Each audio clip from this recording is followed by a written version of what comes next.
Chapter 791.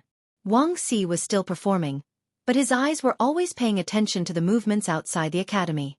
As soon as there was a gunshot outside, he would rush out with the 400 people and apply what he had learned in actual combat. For this, he felt his whole body was excited, but then this excitement came to an abrupt end because of Yang Lu's sudden appearance. Dean Wang. It's all a misunderstanding. It's not an enemy, but the sixth young master is back. What? The Duke of Loyalty is back? Wuxia only hesitated for a moment, then shouted in surprise.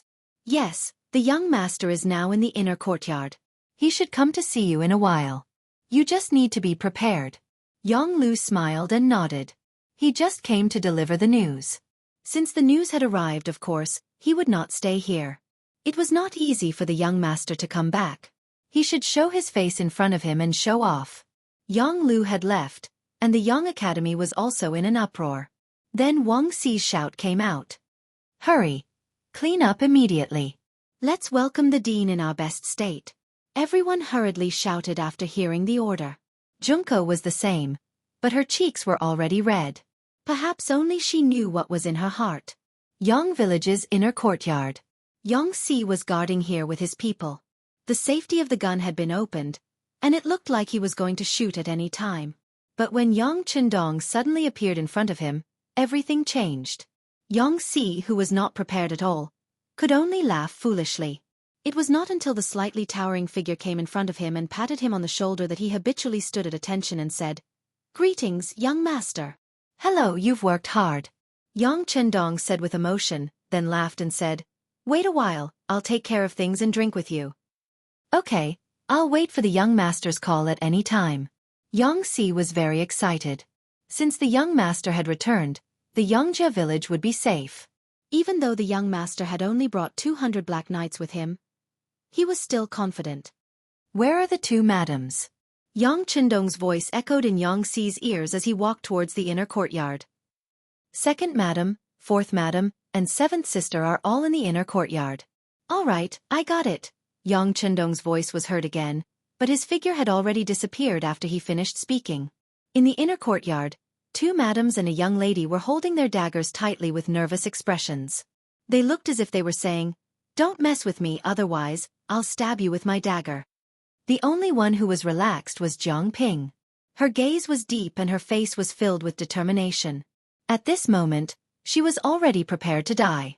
Her duty was to protect the safety of the two madams. If she could not do this, then she would not let the two madams be carried by others. She would first help the two madams complete their original destiny, then she would fight the enemy to the last drop of blood, and then go to the ground to accompany the two madams. This was her destiny. 2 years ago, when she and her sister Tai Jie appeared in the Yang Academy, their destiny was already set. Jiang Ping had already prepared for this day.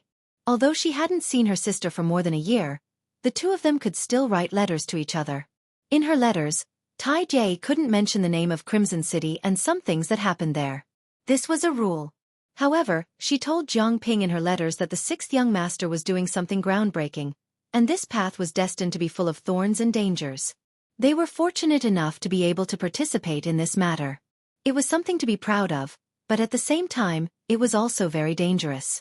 They had to be prepared to sacrifice themselves and die at any time. Jiang Ping engraved these words in her heart. She thought that now was the time to fulfill these words. For this reason, the Browning pistol that Yang Qindong had personally given her had already been unlocked. She was ready to kill the enemy or even commit suicide at any time. This situation was getting closer and closer as the sound of footsteps suddenly came from outside the door. The footsteps came in an orderly manner, as if they were stepping on a drum. Every time they landed, the emotions of the women in the room would be stirred. They all raised their heads and looked outside the door, waiting for the judgment of fate. The sound got closer and closer, and the atmosphere became more and more tense. For some reason, at this moment, even Jiang Ping felt a powerful pressure. Instinctively, she held the Browning pistol in her hand and aimed it outside the door. In this critical period, no action was excessive, and any caution was reasonable. The figure finally appeared. Jiang Ping, who was the closest to the door, was the first to see the face of the person. Her first impression was that the person who came was not someone from the inner courtyard of Yang Manor. Then her eyes widened. How is this possible? Of course, the person Jiang Ping saw was Yang Chendong. It was a tense moment outside, and everyone's heart was in their mouths. At this moment, no one would have thought that the sixth young master would suddenly return at this time. Jiang Ping was completely stunned. She, who was not mentally prepared, did not know how to speak at this moment. The only thing she could do was to lower the muzzle of her gun. After all, the sixth young master appeared here and pointed a gun at him. It was a great disrespect. Even if she were to die immediately, no one would cry out for her. You're not bad. The first person to see him was Jiang Ping. Seeing that he was loaded and the safety was off, she nodded deeply. This was the quality that a captain of the guard should have. Once there was danger, she would be on full alert. The voice was very soft, so soft that only Jiang Ping could hear it. However, this sentence pulled her excited heart back. She immediately straightened her body and gave a standard military salute. Hello, sixth young master. Haha, good. You've done a good job. Now you can go out and wait. He came in front of Jiang Ping and patted her shoulder to express his gratitude. At this time, the room was so silent that you could hear a pin drop. Chao Yin, Lady Xiang, and Yang Duo were staring at the person who came in. They looked at the tall figure and the confident smile. Jiang Ping had already walked out without them noticing. When only the four of them were left in the room, Chao Yin suddenly burst into tears. The dagger in her hand also fell to the ground at this moment, causing a very crisp sound. Then, her beautiful figure quickly ran over and plunged into Yang Chendong's arms. Young master, you're back. After following Yang Chendong for so long, Chao Yin was still more used to calling him young master and not husband. Opening his arms and welcoming Chao Yin into his embrace, Yang Chendong stretched out his arm and patted the other's back. He comforted her and said, I'm back. Everything is over. No one will threaten your safety in the future. As he spoke, Yang Chendong looked at the 3 daggers that fell to the ground. At this moment, he had a smile on his face, but he was a little angry in his heart. Although the Beiming Imperial court didn't do anything to the Yang family village, looking at everything that happened now, the invisible pressure was still very huge. He actually dared to make his woman worry. Just based on this, he was afraid that he would have to take out a few heads to vent his anger.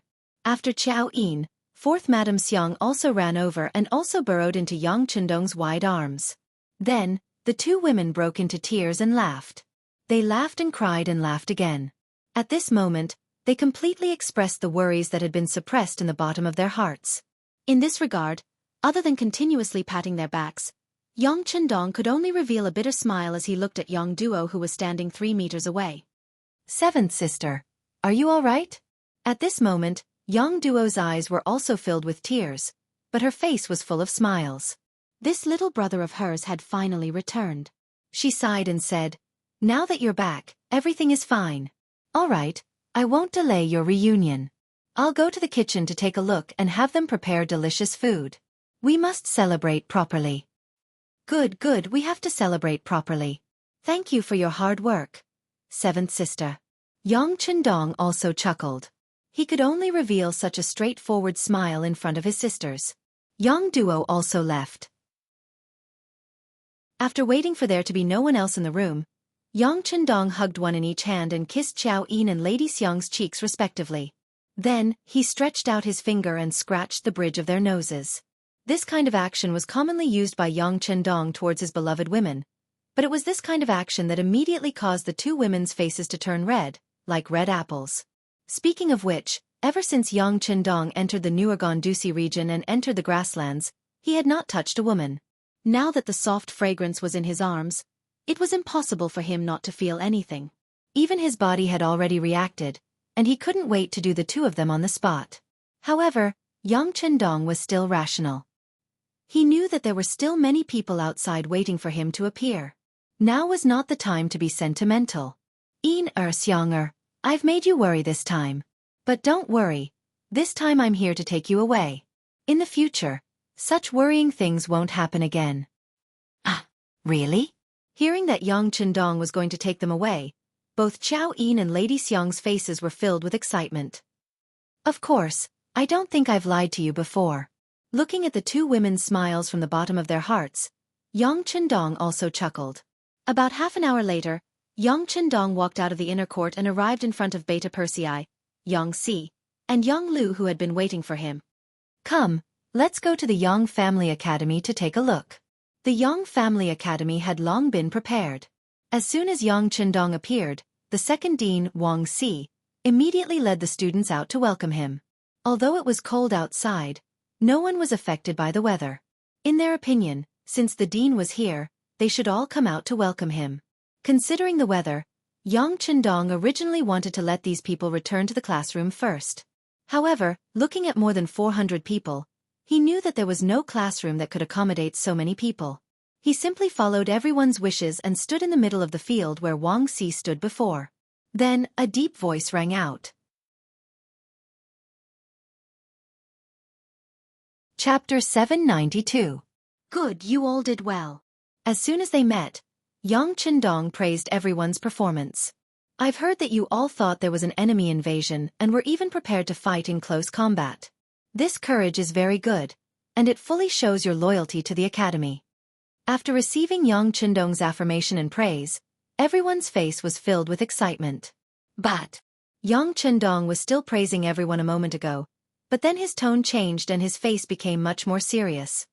But what you did was wrong. Ha! Ah! These words were somewhat contradictory, and everyone was confused. Even the second dean, Wang Si, couldn't wrap his head around it for a while. But before they could figure out what was going on, Yang Chendong continued, what you did was a bit inappropriate, and the mistake was in your position. You are not ordinary soldiers. You are students of the Yang faction. You are even teachers. We are the most precious treasures. If anything happens to any one of you, I will feel heartache for a long time. If all 400 of you fight together against the enemy, you will not be able to avoid life and death. Won't I die of heartache then? Are you willing to see my heart shatter into pieces? Ha ha ha ha. The students and teachers who laughed at Yang Chendong's analogy finally understood the dean's words, and they all burst out laughing. Junko in the crowd was also laughing, but it was a different kind of laughter. It was a kind of laughter, as if she was blaming Yang Chendong for making such a joke at a time like this. As if he knew what she was thinking, Yang Chendong's eyes swept across the crowd, and deliberately stayed on Junko for a while. It was this short pause that made Junko quickly lower her head. She didn't know why, but when faced with Yang Chendong's eyes, she found that her heart was beating fast like a deer. Well, maybe some of you think I'm joking, but I want to explain that this is not a joke, but a true thought from the heart. Speaking of which, the first batch of students is already very small. Have you not thought of asking where they went? Haha, I can tell you now. They have all gone to develop their own learning. Some of them are already in high positions, making great contributions, and have become the existence that everyone admires. Of course, you don't have to be envious, because it will soon be your turn. In the near future, you will go out alone and develop the Yang family. What I want to do is to create a good environment for you. As for the opportunity, are you confident that you can seize it? Yes. The answer was the excited voices of the students. Haha, let's have dinner tonight. Let's have a good talk, as a farewell dinner. When you go out in the future, I hope that one day, you can proudly pat your chest and tell everyone that you were once the students of the Yang Family Academy. Yang Chendong's excited voice was still echoing in the air above the academy. The students below looked at him seriously and excitedly, as if they saw their own limitless future, and saw the great moment when they used their knowledge to change their fate. In the academy, Yang Chendong stayed for more than 2 hours. During this time, he listened to Wang Si's report on the work of the academy. However, from beginning to end, Yang Chendong didn't comment on anything, and just kept nodding. All this fell into Wang Si's eyes. He thought that the 6th young master must have an idea in mind, but there were some things that needed to be carefully considered. However, since the 6th young master was back, he was of course not in a hurry. There were still more than 10 days before the new year, and there was no doubt that they would spend the new year here, so there was plenty of time to make a decision. That night, the Yang family village became a lively sea. The chefs all cooked their best dishes, just to express a kind of welcome for the 6th young master's return. In contrast, the Imperial Palace of Beiming, 15 li away, was silent. The embroidered uniform guards, who had always kept a close eye on the Yang manor, received the news as soon as Yang Chendong returned to the manor. Then, This news was sent to the acting sect master, Zhu Qiyu. Finally back. Humph. I want to see if you have made any progress after not seeing you for nearly 2 years. After taking a look at the report, he put it aside. Zhu Qiyu also closed his eyes because of this. Hu Zhongning had already been arrested and put in prison. Although he hadn't been tortured because of the other party's identity, the arrest itself was a kind of attitude. Now they just had to wait and see how Yang Chendong would break out of this situation. Would he resist forcefully, lower his head and admit defeat, or would he arrange for someone to break the prison? At the thought of breaking the prison, Zhu Qiyu couldn't sit still. He slowly opened his eyes and looked at Jining, who was standing beside him, and asked, "The security of the prison?" Of course, Jining knew what Zhu Qiyu was asking about. Without waiting for him to finish, he answered, "Your Majesty, please don't worry. The embroidered uniform guards have a large number of people lying in ambush there. Unless you don't come, you will be walking right into the trap." Hearing that there was already an arrangement there, Zhu Qiyu nodded in satisfaction. He closed his eyes again and sank into deep thought. To be honest, among the Ming dynasty emperors, whether it was Zhu Qizhen or Zhu Qiyu, they were not incapable rulers. They had even worked hard to strengthen the Ming dynasty. Compared to some of the later Ming dynasty emperors, they were already qualified and could even achieve good results. Unfortunately, they were born at the wrong time. They met Yang Chendong, who had a large warehouse. This meant that their dream of strengthening the Ming dynasty could not be realized. Now, what they needed to see was how long they could hold on. Or, in the end, whether the Ming dynasty would disappear silently or be defeated fiercely under resistance. Yang Chendong had long since made up his mind about this matter. The Ming dynasty was made up of Han people as the foundation. The Han people in the world were one family.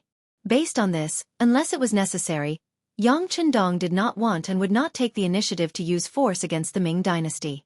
Of course, if someone provoked him, it would be a different story.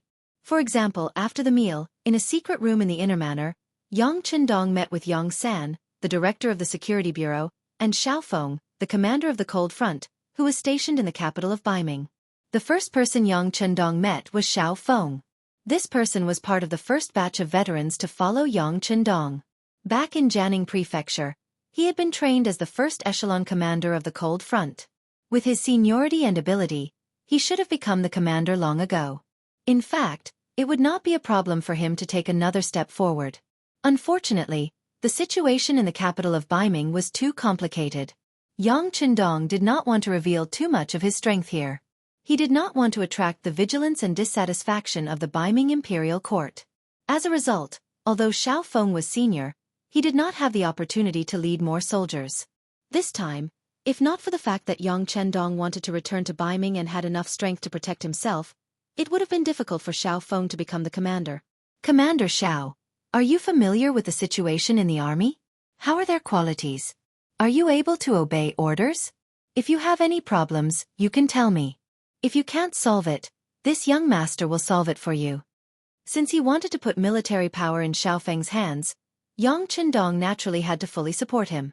Thank you, sixth young master, for your concern. The quality of the soldiers is very high, and everyone is very obedient. There won't be any problems, Xiao Feng said with satisfaction. In order to ensure the safety of the sixth young master, Crimson City had sent over many outstanding soldiers of the Cold Front. Perhaps because they knew that one of the orders was to ensure the safety of the sixth young master, all of them were extremely excited and obedient. They were afraid that if they were careless and got into trouble, they would be sent back to Crimson City. If that happened, it would be very difficult for them to stand out in the future. Using this advantage, Xiao Feng quickly established his own authority and took control of a group of Cold Front. Very good. Since you have control of the army, you must always have a string in your heart. This time we might not need you at all, but once we do, you must fight fiercely and bring out your strength, understand? Yes, please rest assured, sixth young master. Our Cold Vanguard unit is always waiting for the military order. Once there is a battle, we will definitely do our best. We will definitely not tarnish the reputation of the Cold Vanguard unit. Xiao Feng's face was full of confidence as he spoke as if he was giving a military order. After Xiao Feng left, the second and last person to enter the secret room was the Security Bureau's director, Yang San. The matter in Crimson City had already come to an end. The young father and son, as well as the Security Bureau's director, Chen Shuquan, had been taken down. All that was left was to rectify the work style. Yang Chendong had not arranged for him to interfere in the later stages of the matter, so he would naturally protect silent. This time, the sixth young master was returning to Beiming for the new year. This was an extremely important matter. As the head of the Security Bureau, he naturally had to be there personally to make arrangements. Only then could he be at ease. Yang San had returned with an even more important matter to do, and that was to apologize to Yang Chendong. He had to give an explanation for the misuse of Chen Shuquan, which had led to the incident in Crimson City. After entering the secret room, Yang San knelt on the ground. This head of the Security Bureau, who had always appeared deep and unfathomable in front of everyone, was now kneeling before Yang Chendong. No matter what Yang San's identity was, he was first and foremost a servant of the Yang clan. Just based on this kneeling was nothing. Yang Chendong had no intention of letting Yang San get up immediately. Instead, he drank his tea while listening to Yang San's report. Chapter 793. Yang San knelt there and recounted everything that happened to Yang Taizhu in Crimson City, including how Yang Taizhu was executed on the spot after the trial and how Yang Shan, the Minister of Foreign Affairs, was removed from his post and sentenced to 20 years in prison. Yang Chendong had already seen the telegram and was well aware of the situation. Yang Chendong didn't have the slightest bit of pity for the fate of Xianxia and his son. He had already given them enough benefits and a golden path was laid out in front of them. However, some people just didn't want to reach out and grab it. They weren't satisfied and wanted to take the risk. They couldn't blame others for their fate. This was especially true for Yang Shan. He was not valued in the southern Ming Empire and was even ostracized. In the end, he was sent to the northern Ming Empire as an emissary. This was originally a very difficult mission to complete. If not for Yang Chendong's help, even if he could return from the northern Ming Empire to the southern Ming Empire, it was likely that his superior, the Minister of Rights Lu Da, would not give him any good results. Not only did he forget about such kindness, but he also wanted to obtain even more things from it. If Yu Mian hadn't told Yang Chendong all of this, he really didn't dare to imagine what would happen to Crimson City in the long run. Would there be a day when the palace would fall? Once the three madams fell into the enemy's hands, even if Yang Chendong wanted to do something, he would have to hold back. When he thought of how terrible the situation would become, Yang Chendong wanted nothing more than to kill Yang Shan. But in the end, Crimson City's Legal Affairs Committee sentenced him to 20 years in prison. Yang Chendong, who advocated the rule of law, naturally wouldn't say anything. If even he didn't respect the law, how could others respect it? Yang Chendong threw the matter of the young father and son to the side. He was more concerned about the military. He couldn't believe that the military didn't know anything about such a huge incident. Although the truth was that a battalion commander and 3 company commanders had been roped in by the Yang family, Yang Chendong still felt that something was amiss when the matter only involved such low-ranking officials. This time, he called Yang San over with the intention of questioning him face to face. Tell me, this incident shouldn't only involve a battalion commander and 3 company commanders, right? Did Lang Song and Gao Xiong not know anything about it beforehand? Yang Chendong's voice was calm, but the question he asked was very serious. One could imagine that if Yang San had a problem with someone, a slight twitch of his mouth would probably cause an unacceptable situation. The problem was that in front of Yang Chendong, even if Yang San had selfish motives, he wouldn't dare to show it. The appearance of the CIA was already a threat to the Security Bureau. It was believed that in the future, any important information would not be monopolized by the Security Bureau. It would have to go through the CIA's review. This made Yang San even more careful when he spoke. Young Master, Commander Gao Xiong hasn't been on the island recently. I heard that some yellow-haired people and unknown ships suddenly appeared at sea. Now, the Navy's main target is those people. As for the Army, Commander Lang Song might have noticed something. Yang San was very careful with his words. Yang Chendong couldn't help but frown slightly. He knew very well what Yang San's words meant. When it came to a high-ranking official like Lang Song, one had to be very careful with their words. What do you mean by noticed something? Tell me in detail. Yang Chendong put down his teacup and listened attentively. Yes. Young Master, according to our investigation, Yang Taizhu had a close relationship with Commander Lung Song for a period of time. However, for some reason, the relationship between the two sides suddenly became cold. Afterwards, we also suspected that Yang Taizhu wanted to bribe Division Commander Lung. For this reason, we did a special investigation. Later, we found that there was no economic relationship between the two sides.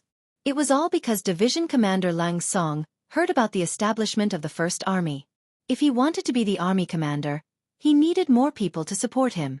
The reason he was on good terms with Yang Taizhu was to express his goodwill to Minister Yang Shan. However, it was precisely because of his actions at that time that some people in the army made the wrong judgment. This led to the fact that the battalion commander and 3 company commanders were on good terms with Yang Taizhu and were ultimately bought over. As he spoke, Yang San carefully observed the changes in Yang Chendong's expression. Yang San knew that although it had been found that Lung Song was not involved in this matter, the two sides were, after all, so close. Could it be that he had already discovered the problem with Yang Taizhu during that incident? However, considering that he still needed department head Yang Shan to speak for him in the future, he pretended not to see it. Although this was an analysis, there was still a high possibility that it was true. If it wasn't for the fact that the Security Bureau only had suspicions and had no evidence, they would have really taken action. Although a division commander had a high position and power, if he was really involved, the Security Bureau would not be lenient when they took him down. Yang Chendong listened attentively. These were things that were not mentioned in the previous telegram. After all, what was said in the telegram had to be verified, and such guesses and assumptions would not be written in it. Otherwise, once the news was leaked, wouldn't it hurt some people's hearts and cause some unnecessary chaos? He digested what Yang San said in his heart. He knew that it was true that the Security Bureau did not have evidence, but such guesses were very likely to exist. If he were in Leng Song's position, would he make the same choice? Sigh, it's all because of fame and fortune. After sighing in his heart, Yang Chendong let out such a sigh after a long time. When they first followed Yang Chendong, everyone was thinking about how to make their lives better. Slowly, as Xianxia continued to grow, this kind of thinking had undergone a substantial change. It turned into wanting to do something big together, and then it evolved into the current struggle for power and profit. This might be a common problem after becoming powerful, but Yang Chendong really didn't want the brothers who followed him from the beginning to fall behind because of this.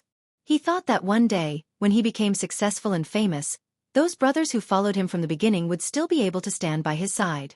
That would be a matter of great merit and virtue. Give him another chance. Thinking like this in his heart, Yang Chendong decided to let this matter go. Even saints would make mistakes.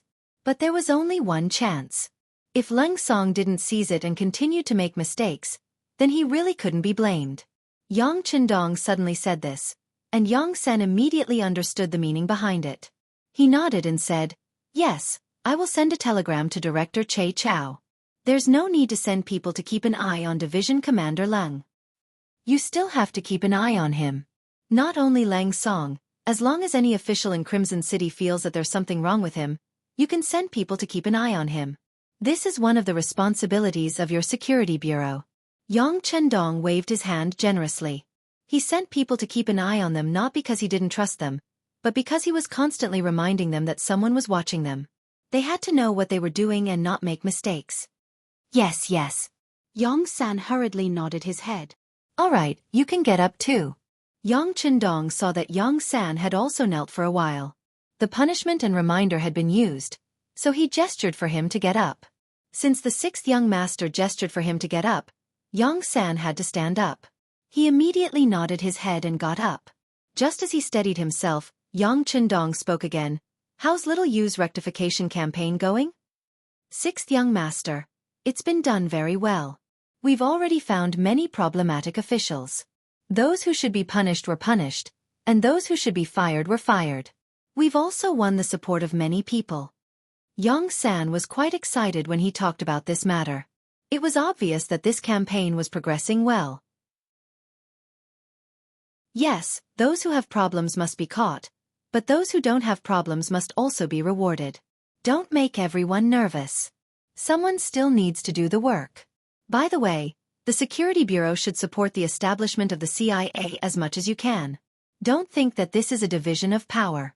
As our territory grows larger, there will be more and more opportunities for problems to arise in the future. The Security Bureau alone is no longer enough, understand? Now that they were talking about the CIA, Xianxia naturally nodded his head. He wanted to add a few words, such as how the Security Bureau's work had not been done properly. But when he thought about how the sixth young master probably wouldn't like to hear such self-criticism, he shut his mouth. The leader of the CIA was the fifth Madam, Su Maner. Rather than expressing his loyalty here, it was better to support her work. When the time came, the fifth Madam would report his performance to the sixth young master, and the results would definitely be much better. All right, let's talk about the situation in the capital. Has my father-in-law suffered any grievances in the Imperial prison? Putting the matter of Crimson City aside for now, Yang Chendong finally turned his attention to the situation at hand. No, Yongsan quickly replied. It was clear that he was extremely concerned about this matter. We have people on duty in the Imperial prison. Lord who hasn't been punished. It's clear that the other party doesn't really want to punish him. They just want to test him. Yang Chendong nodded his head approvingly. Instead of arresting Hu Zhongning earlier or later, they had waited for the news that he was about to enter the capital before arresting him. This was an extremely obvious signal. From this, it could be seen that his arrival had scratched Zhu Qiyu's itch. Zhu Qiyu wanted to arrest Hu Zhongning, but he was also worried that he wouldn't be able to bear the consequences. Yang Chendong could see through all of this. It was precisely for this reason that he wasn't in a rush. On the contrary, he calmly said, let's talk about what the others think.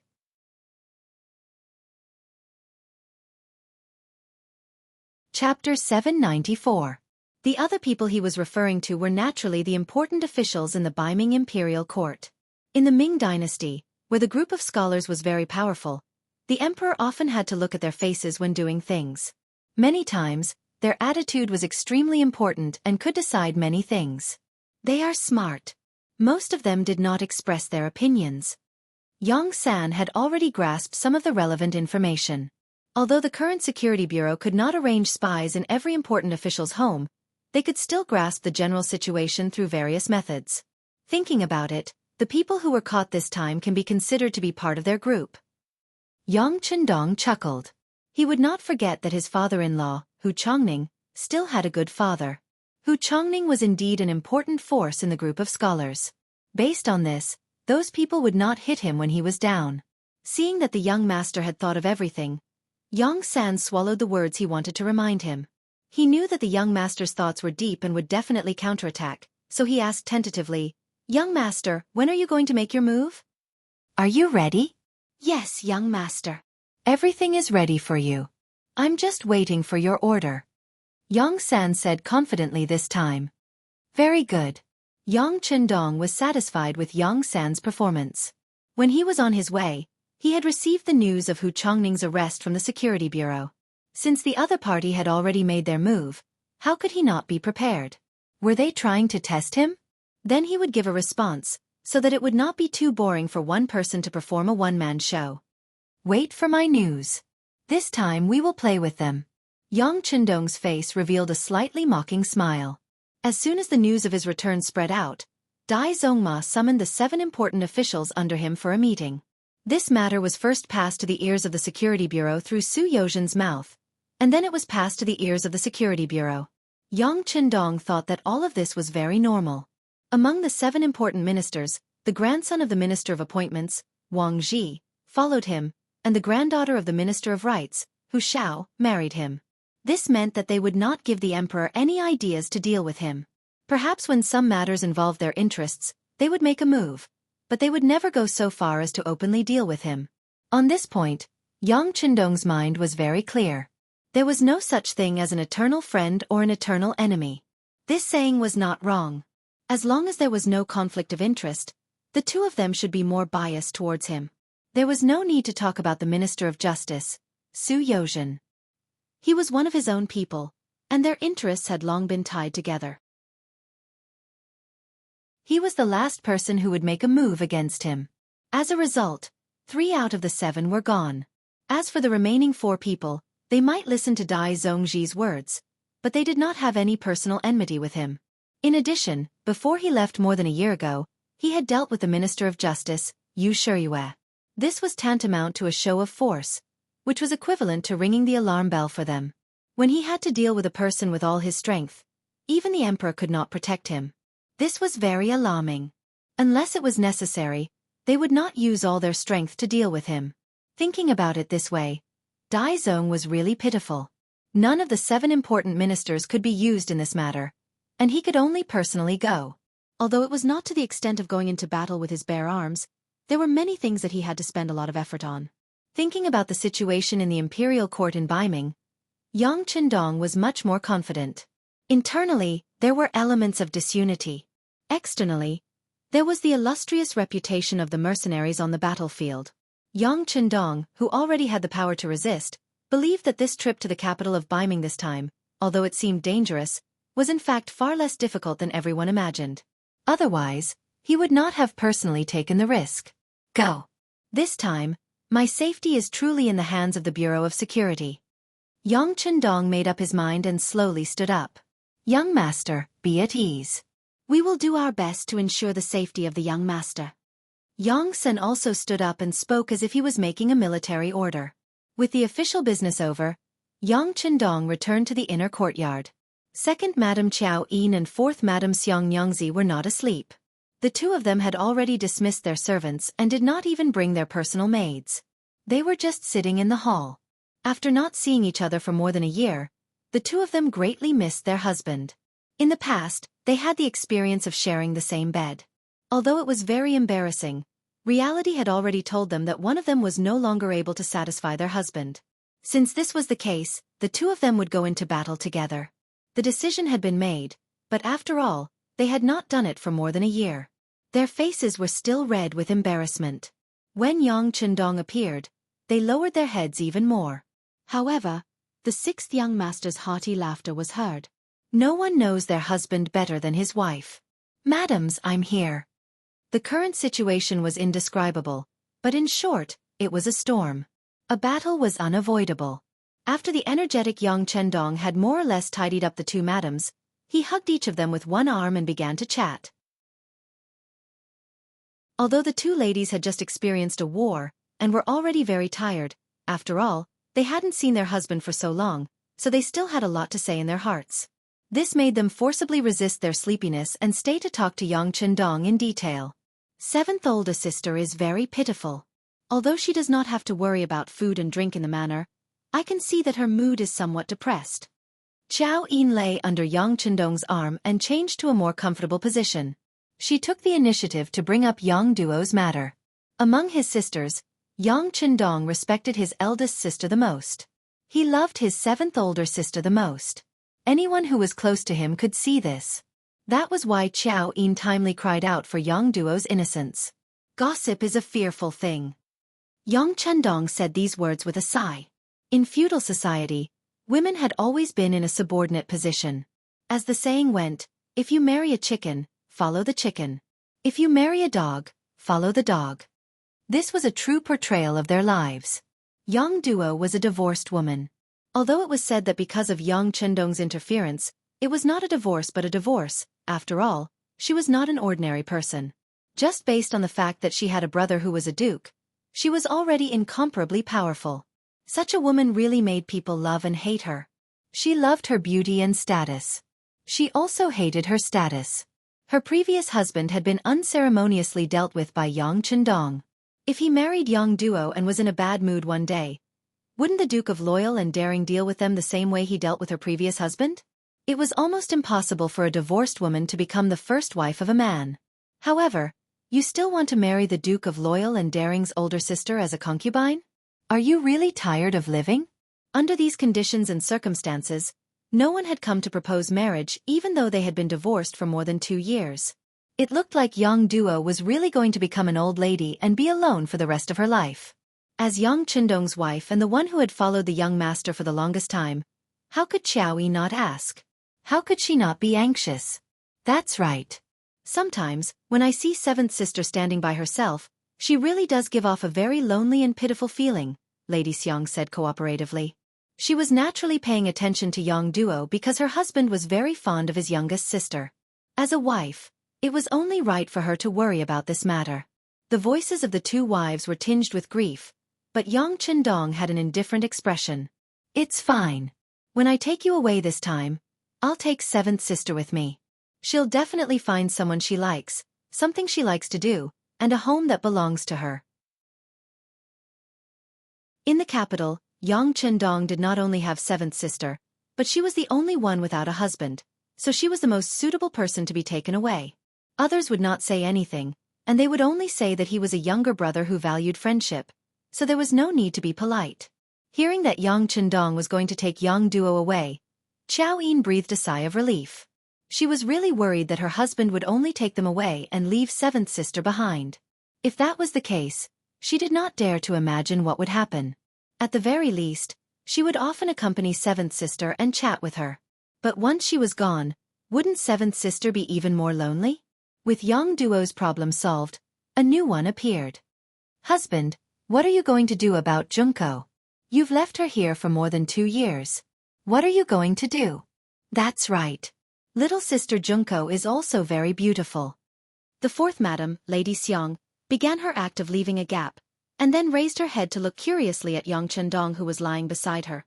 When it came to Junko's matter, Yang Qindong naturally couldn't be as indifferent as when he was talking about seventh sister. From the bottom of his heart, which man did not love beautiful women?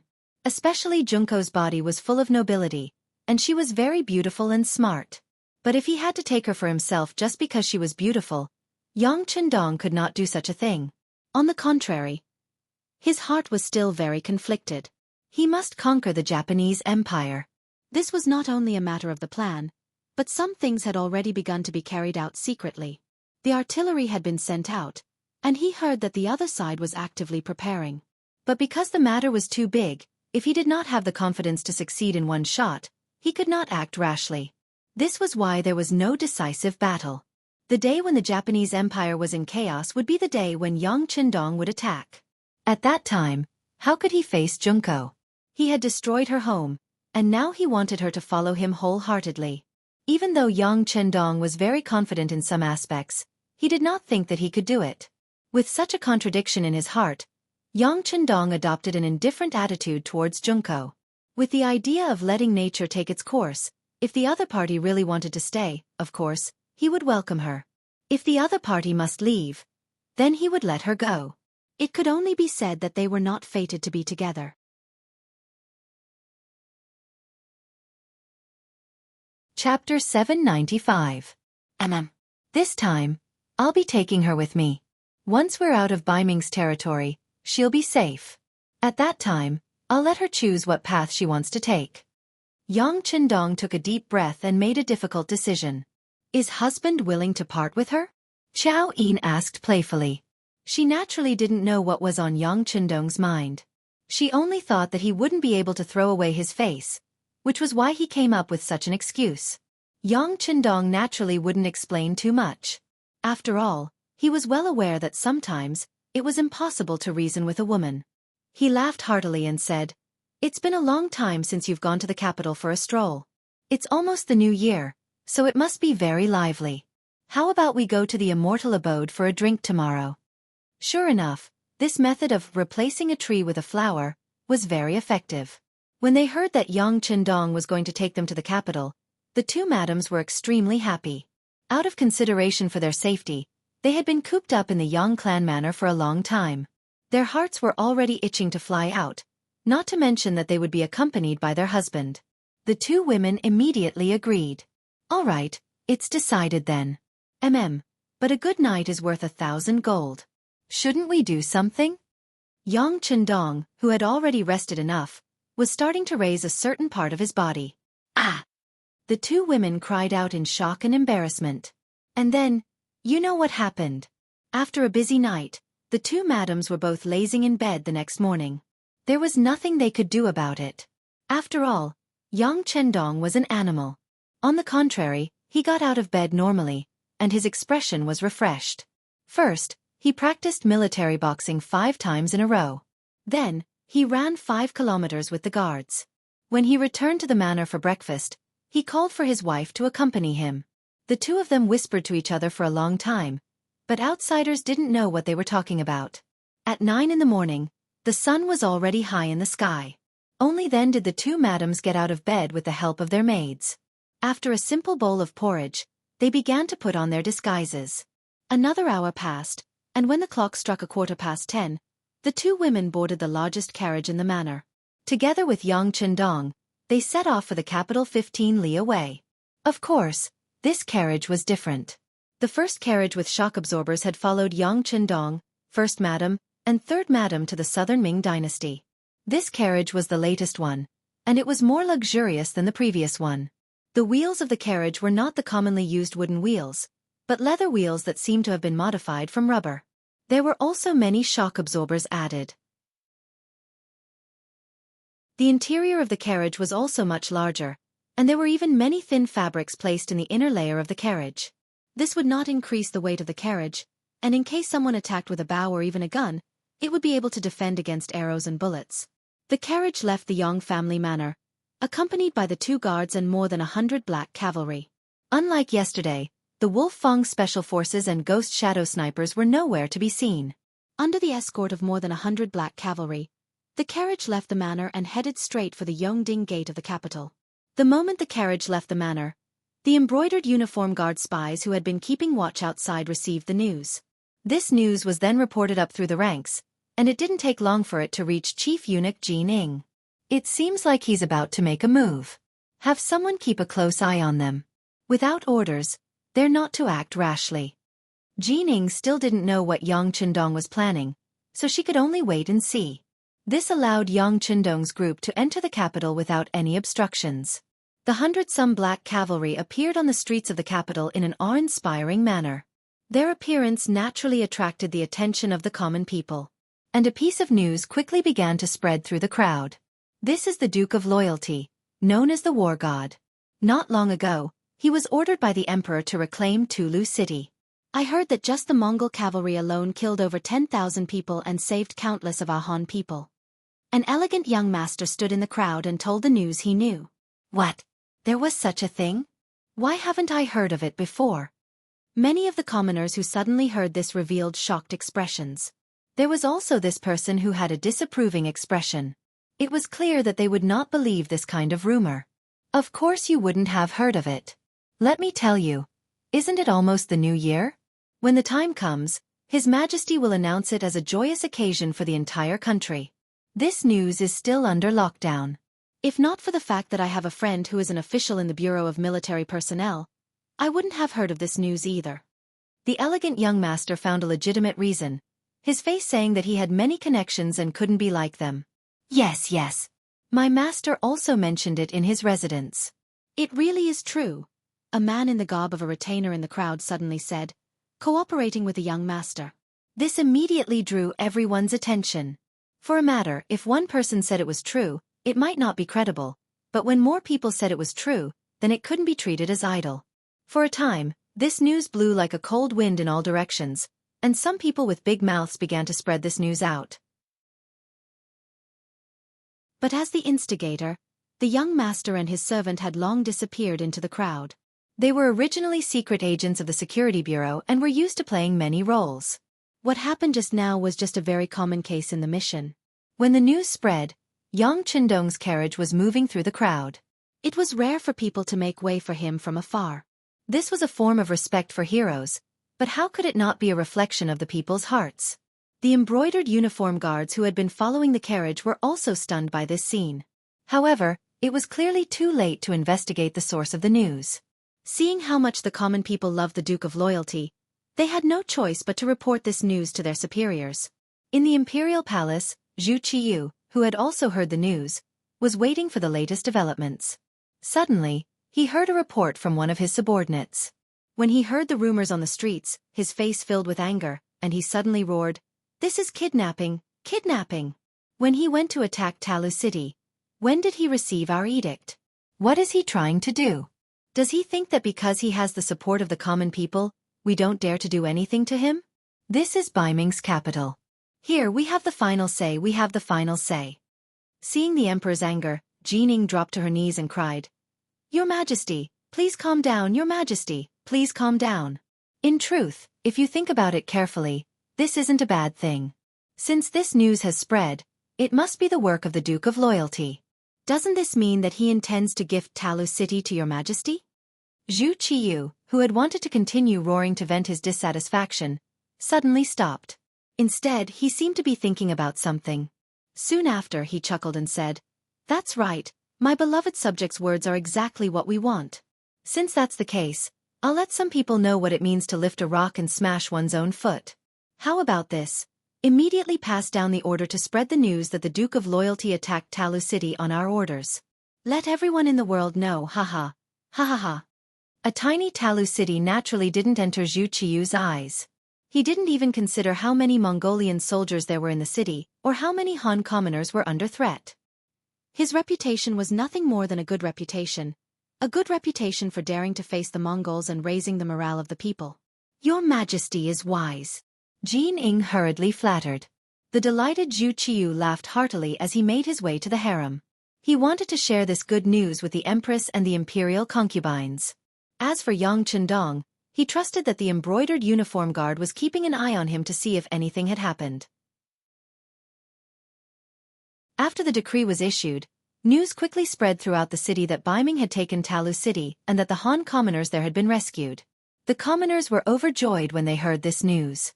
After all, they had always retreated and avoided the Mongol army of the steppe. They rarely took the initiative to attack, let alone take down a city, kill the Mongol soldiers, and rescue the commoners. This news caused the atmosphere of the new year to become even more lively. Some of the wealthier commoners even set off firecrackers in the streets, as if the entire country was celebrating. In this celebratory atmosphere, Yang Chendong's group arrived outside the immortal abode. The manager in charge of the place came out to welcome them, leading them to the best box in the immortal abode, the Sky Room 1. It was almost the new year, and Baiming seemed to be celebrating the prosperity of the country. The capital was bustling with activity, and the business of the immortal abode was getting better and better. Over the past 3 years, more and more merchants and officials had joined the immortal abode. Gradually, the immortal abode became the most luxurious place in the city. It was as if an important friend had come, and if they didn't treat him to a meal, they would be neglecting him. In this atmosphere, the mark of the Yang clan on the immortal abode grew increasingly faint. In the immortal abode, Yang Chendong's group entered a private room and sat down. In a residence 3 streets away from the immortal abode, a vigorous youth pushed open the door and entered. When he saw the official seated in the main hall, he dropped to his knees and said, "This lowly one, Chen Gua, pays respects to Milord." "Milord, this person is called Chen Gua. He is very clever," an embroidered uniform guard official whispered into the official's ear. The person called Milord had a rather pale complexion. Even if one looked closely, they wouldn't be able to see any beard at the corner of his mouth. With this insignia, his identity was obvious. He was most likely a eunuch. Eunuchs that the embroidered uniform guard tried to curry favor with tended to have great backgrounds. This was indeed the case. This person's surname was Jin, but his given name was incomplete. He was one of the adopted sons of Jin Ing, the great eunuch of the ceremony bureau. The 13-sword Shen Kuan, who had tried to assassinate Yang Chendong in the south, had been sent by this person.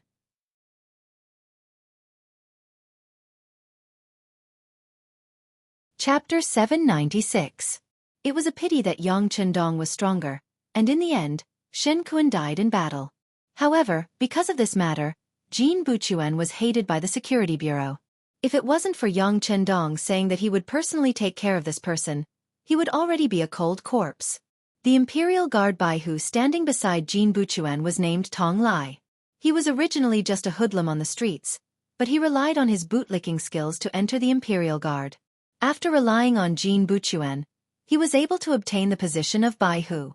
It was as if a black chicken had turned into a phoenix. After becoming a Baihu and enjoying the benefits of power, Tong Lai was no longer satisfied with his current position. He wanted to continue climbing up, so he started to rope incapable people. This Chen Gua was someone he had his eyes on.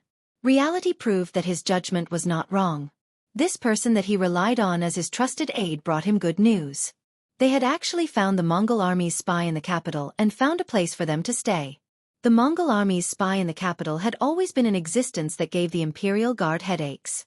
They came and went without a trace, and their organization was very tight. They were like an annoying mosquito that would appear when you were sleeping, and disappear when you woke up to look for them. For this matter, the Imperial Guard had used a lot of manpower and resources, but the results were not what they wanted. Now, they had actually found traces of them and even locked onto their specific location. How could this news not make them excited? Seeing Chen Guo appear, it was as if he had seen power and gold. Tong Lai anxiously asked, "Did you find where they are staying? Did they find you?" "We've been changing people to follow them back to the Baihu, so they did not find us. Right now, we still have my brother outside keeping watch," Chen Guo answered as expected. She then raised her head and smiled, as if she was asking for a reward. Jin Buchuan saw this and a trace of disdain appeared in his eyes. People like this only wanted money and power. There was no loyalty in relying on people like this. However, these people were often the best targets to be used because they would do anything for money. It was this appearance that made Jin Buchuan's heart calm down. He also found out from Tong Lai that there was more than one embroidered uniform guard watching them, so the possibility of them being connected was close to zero. Ha ha ha, good. If that's the case, then I'll have to ask Brother Chen Guo to lead the way. The sound of a male duck's throat was extremely thin, making people feel uncomfortable after hearing it. But at this moment, no one dared to say such a thing. They all lowered their heads and cupped their fists, saying, "Congratulations, sir, for making a new contribution. Ha ha ha, let's go." Jin Buchuan, who appeared to be extremely happy, laughed heartily as he walked out of this ordinary little courtyard under the escort of the crowd. Chen Guo lowered her head and walked at the very front. Her lowered head revealed a resolute expression, completely different from the flattering smile from before. Other than himself, no one else knew about his other identity. One of the secret agents of the Security Bureau. He was one of the members who had infiltrated the embroidered uniform guard 3 years ago. Because he had never been sent on a mission, his identity was unknown to outsiders. But just a few days ago, when he had just returned home, he had suddenly been captured and brought to an unknown place with his head covered. There, he had met his highest superior, the head of the Security Bureau, Xianxia. In his excitement, he had accepted a new mission. From that moment on, Chen Guo knew that his opportunity to perform a meritorious service had come. If he performed well, he might even be able to stand out among his peers and bring glory to his ancestors. With this excitement, he carefully studied every detail of the mission, which led to the scene where he took the initiative to appear here today. The others didn't know what Chen Guo was thinking. Everyone still treated him as one of their own, following behind him as they walked down the main street. What he didn't know was that every step he took forward was a step closer to death. Following behind Chen Guo, it didn't take long for them to arrive at a place bustling with activity. This place was clearly more lively than many other places nearby. If this wasn't the immortal abode, where else could it be? They're here. Jin Buchuan couldn't help but frown when he saw the immortal abode.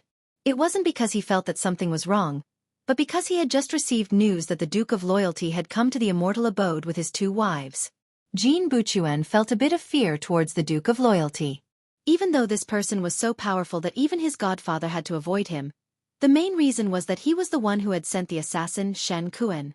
Even though the assassin was already dead, and there was no proof, if the Duke of Loyalty went crazy, would he be able to reason with him?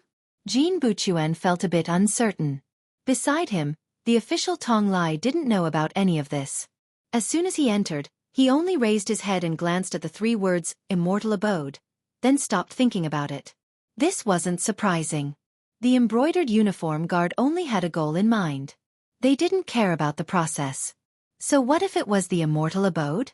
A while ago, the embroidered uniform guards had gone to the residence of Hu Xiao, the Minister of Rights.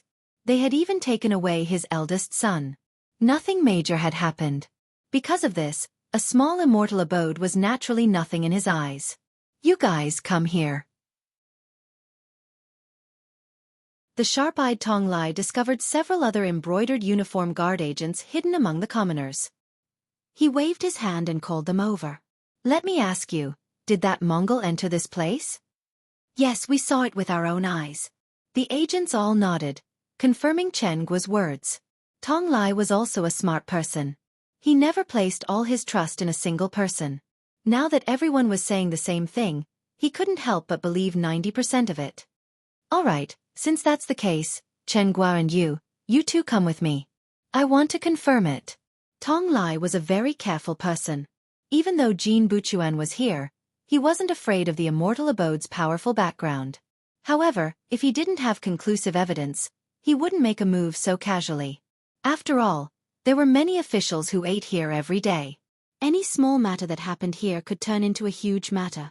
Jin Buchuan saw Tong Lai's cautiousness and felt extremely gratified. He really was worried that this person would charge in without a care. If that happened, not only would they fail to catch the person, they would also get themselves into trouble. Very good. Go ahead. As long as you confirm that the person we're looking for is here, even if it's the Immortal Abode, it doesn't matter. We can still catch the person here.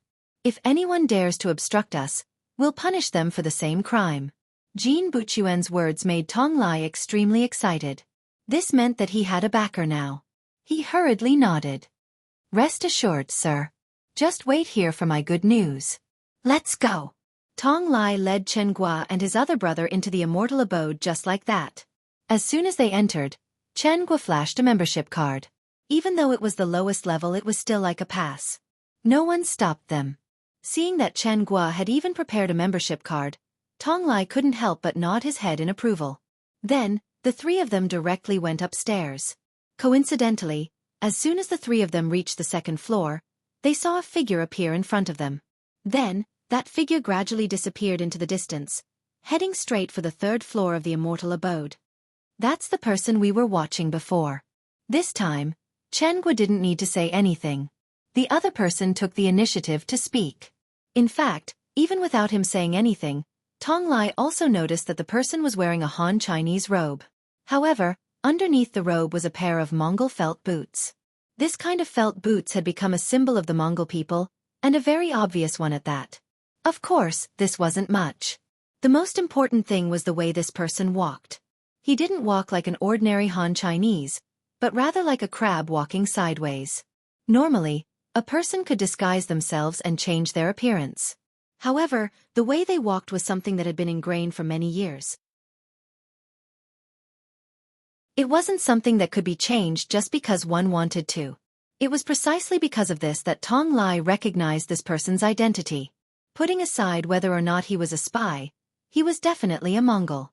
Sir, he went to the third floor? With this membership card in my hand, I can't go up to the third floor. If I don't do it properly, I'll attract trouble. Chen Guo looked at the card in her hand with a mournful expression, then shook her head. No matter. Tong Lai didn't seem to mind at all. Chen Guo, immediately go and inform sir that I've already locked onto the Mongol spy. Sir, please come and apprehend him. Without a membership card, they could only force their way in. With Tong Lai's strength, it might be a bit troublesome, but with Jin Buchuan, there wasn't much of a problem. Behind him was Chief Steward Jin Ing. In the capital, there was nothing that he couldn't handle. Moreover, if they really did catch the Mongol spy here, it would be a great achievement. At that time, they would be able to control the Immortal Abode. It would be normal for them to bleed a bit. When that time came, wouldn't he also have to bask in the glory? After receiving the order, Chen Guo turned around and went downstairs. At this point, she knew that the plan was already more than half complete. Tong Lai didn't have to wait for long. Soon, Jin Buchuan led the 8 embroidered uniform guards up to the second floor. Unlike Chen Guo, he rushed up the stairs with the embroidered uniform guard token in hand. As such, he attracted quite a few of the Immortal Abode staff members. Sir, everyone here is a guest. There shouldn't be any bad people. Is there a misunderstanding? One of the Immortal Abode staff members said with an apologetic smile as he led 2 young men to the second floor. It seemed like they were going to stop Jin Buchuan from taking action here.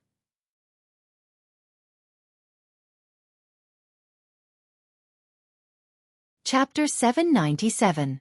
Misunderstanding my ass.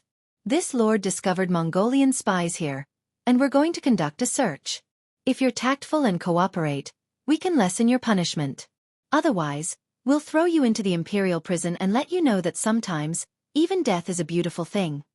Revealing a ferocious expression, Jin Buchuan used his croaky voice to threaten the steward who followed him. This. The manager was clearly frightened. He didn't know what to say for a moment. Don't say this and that. Let me tell you, cooperate with us, or we'll arrest you right now. All right, I'll give you a chance. Go up to the third floor and invite all the guests out. Tong Lai stepped up to the manager's side and flashed the spring-embroidered blade in his hand. He looked like he really would kill at the slightest provocation. This really did scare the manager. Afraid of death, he could only nod. Fine, I'll cooperate with you. With the manager leading the way, the waiters on the third floor naturally didn't dare stop them. Jin Buchuan, Tong Lai, and the others smoothly arrived on the third floor. Afterwards, they began to clear out the rooms one by one. Those who could dine on the third floor naturally all had the highest membership cards. Their statuses were also different from ordinary people. They were eating here, but the Immortal Abode's manager suddenly asked them to leave first. Of course, they were all extremely dissatisfied. Those with bad tempers immediately began to curse. However, as the embroidered uniform guards in flying robes appeared one after another, they all shut their mouths. Just a while ago, the genie guards had even arrested the eldest son of Minister Xianxia. He was also the genie guards' town commissioner. He was one of their own. However, when he made a move, he did not show any mercy. What were they? They had angered him. So what if he killed them on the spot? They were still dissatisfied, but they didn't show it. They only snorted coldly and walked out of the room. Jin Buchuan didn't even bother to look at the dissatisfaction shown by these people. He only asked Tong Lai, "How is it? Did you find that Mongolian?" "No. None of these people are Mongolians." Tong Lai stared intently. He was confident that as long as that person appeared, he would be able to recognize him. He would never make a mistake. Just like that, the private rooms were emptied one after another. More and more people walked out of the room, but they still couldn't find any trace of that person.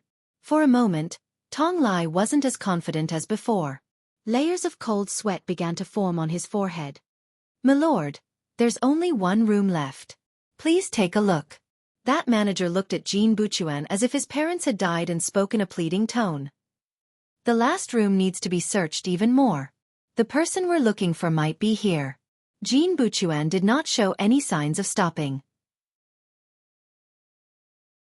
With such a big fuss, if he returned without any results, it was likely that not long after, a memorial to impeach him would appear on the Emperor's dragon table.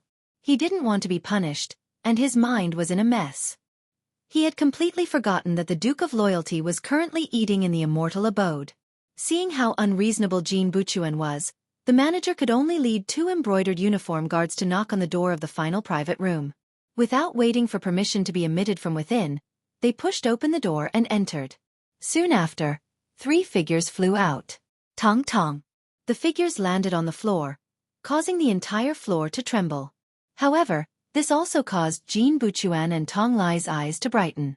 Haha, they actually dared to make an enemy out of our embroidered uniform guards. They must be the people we're looking for. Attack together. Capture them. At this moment, the 2 of them only had eyes for the Mongol agents they were looking for. All other problems had been thrown to the back of their minds. This was a solid achievement, a good opportunity for them to rise in rank and make a fortune. As the 2 of them roared, the embroidered uniform guards behind them also charged forward. This was Baiming's capital, and their intelligence reports had said that the Mongol agents were secretly meeting. There shouldn't be too many of them, only 2 or 3 at most. They had more than 10 people in total, so what was there to be afraid of? In order to become an embroidered uniform guard, one had to undergo a strict test in terms of skill. Even if some people had special talents, they still had to undergo frequent training after entering the organization. After all, when it came to a crucial moment, when they fought with others, they wouldn't care about their status. If they were too weak and let the enemy escape from under their noses, wouldn't that be a slap in the face? The group of embroidered uniform guards, who prided themselves on being elites, pulled out their spring-embroidered sabers and charged into the private room one after another. However, they didn't know what kind of elites they were going to face next. They were the kind of cold vanguards who were 5 to 10 times stronger than the embroidered uniform guards. They were the kind of veterans who had fought countless battles on the battlefield and were still unscathed. Yes, this private room was Sky Room number 1. It was the place where Yang Chendong, 2nd Madam, and 4th Madam were eating together. Considering that he was eating with Madam, Yang Chendong didn't bring too many people. However, since they were in a foreign place, the other guards were arranged to go downstairs. Beta Persei, Yangxi, Badao Jiang, Pang Yu, and Shibi were still in the private room. The 5 of them weren't bad at fighting.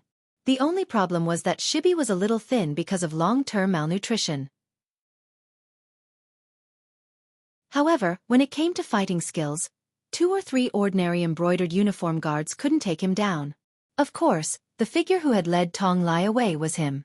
This was also the task Yang Chendong had arranged for him early in the morning. Letting a Han and Mongolian mixed-blood general who had lived in Mongolia for a long time play the role of a Mongolian spy, no one would be able to see any flaws. After the mission was completed, Shibi entered Sky Room number 1 and put on a set of black armor that had been stored there for a long time. After changing his clothes, his entire temperament immediately changed.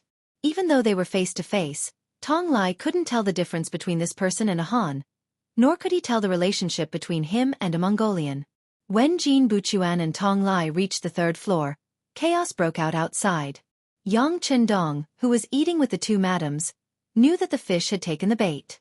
However, he didn't panic in the slightest. On the contrary, he continued to drink with the madams in the private room, as if he didn't care at all about what was happening outside. With Yang Chendong's current status, it would be too shameful for him to personally take part in the fighting. He left it for Beta Persei and the others to deal with. Knowing that something unexpected might happen, but knowing that everything was under control, Beta Persei and the others naturally rolled up their sleeves and prepared to go all out. When the door was pushed open from the outside, everyone began to move without a word.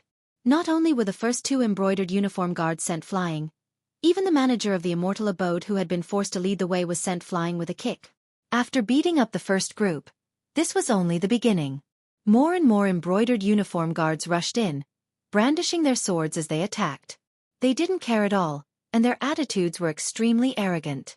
Normally, Beta Persei and the others were at the 6th young master's side. Wherever they went, they were respected. Even when facing enemies, they didn't show the slightest bit of fear, let alone these dozen or so embroidered uniform guards. Naturally, they wouldn't be polite. If you don't report your name, then we don't have to ask. Let's beat you up first. Ding ding dang dang. After a few exchanges, all of the embroidered uniform guards who had rushed in were knocked to the ground. Only Jin Buchuan and Tong Lai were still standing. Even Chen Gua, who had been mixed in with the crowd, had been knocked to the ground. Blood was still dripping from the corner of her mouth. It looked so real. The security bureau was a vertical management. Perhaps Yang Chendong already knew Chen Gua's identity, or perhaps he didn't. However, Beta Persei and the others definitely didn't know. Therefore, when they attacked just now, they didn't hold back at all. This was actually the perfect disguise. 10 embroidered uniform guard brothers were knocked to the ground. This scene caused Jin Buchuan's chest to heave up and down. Quite a few of these people were wearing the uniform of the embroidered uniform guard. He did not believe that the other party could not see through their identities. Even if they knew, they still dared to attack. Just based on this, these people deserved to die. Jin Buchuan's eyes flashed with anger. He already regarded the people in front of him as dead. The only one standing beside him, Tong Lai, also had a face full of anger. They were embroidered uniform guards. Even if they rushed into a minister's house to arrest someone, no one would dare to stop them. Now, they were actually beaten in a restaurant. How could he take this lying down? Although the other party's aura seemed to be stronger at this moment, and 3 of the 5 people were wearing black armor, giving off a very fierce feeling, he still angrily rebuked, "Who are you people? Do you know that we're embroidered uniform guards handling a case?" "We don't know." Beta Persei, who was wearing ordinary civilian clothes, was the first to step forward. Then, he looked at Tong Lai and said in a tone that didn't show any signs of backing down, "This is a place to eat. Who are you to dare to trespass here?" Needless to say, you're clearly not good people. Xianxia, who was wearing civilian clothes, also took a step forward and said, "For more than a year, the embroidered uniform guards had been pressuring the Yang family's forces step by step. Although they didn't do anything excessive because Yang Chendong was outside, it was only the result of restraint on both sides. Because of this, he didn't know how much anger he had suppressed in his heart. Now that he finally had a chance to vent it, he had to seize it properly. In a very short period of time, the 2 people exchanged questions and answers.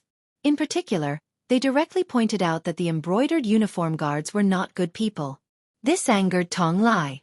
If it weren't for the fact that they looked strong, he would have directly raised his sword and cut them down. Fortunately, he didn't forget that he still had Jin Buchuan behind him, so he didn't make a decision on his own. Instead, he turned around and looked awkwardly. Jin Buchuan was also furious. Commoners knew not to scold bald thieves in front of monks. Now, these people actually dared to say that the embroidered uniform guards were not good people in front of the embroidered uniform guards. If he didn't show the toughness he should have, once this matter spread out, how could he establish himself in the future?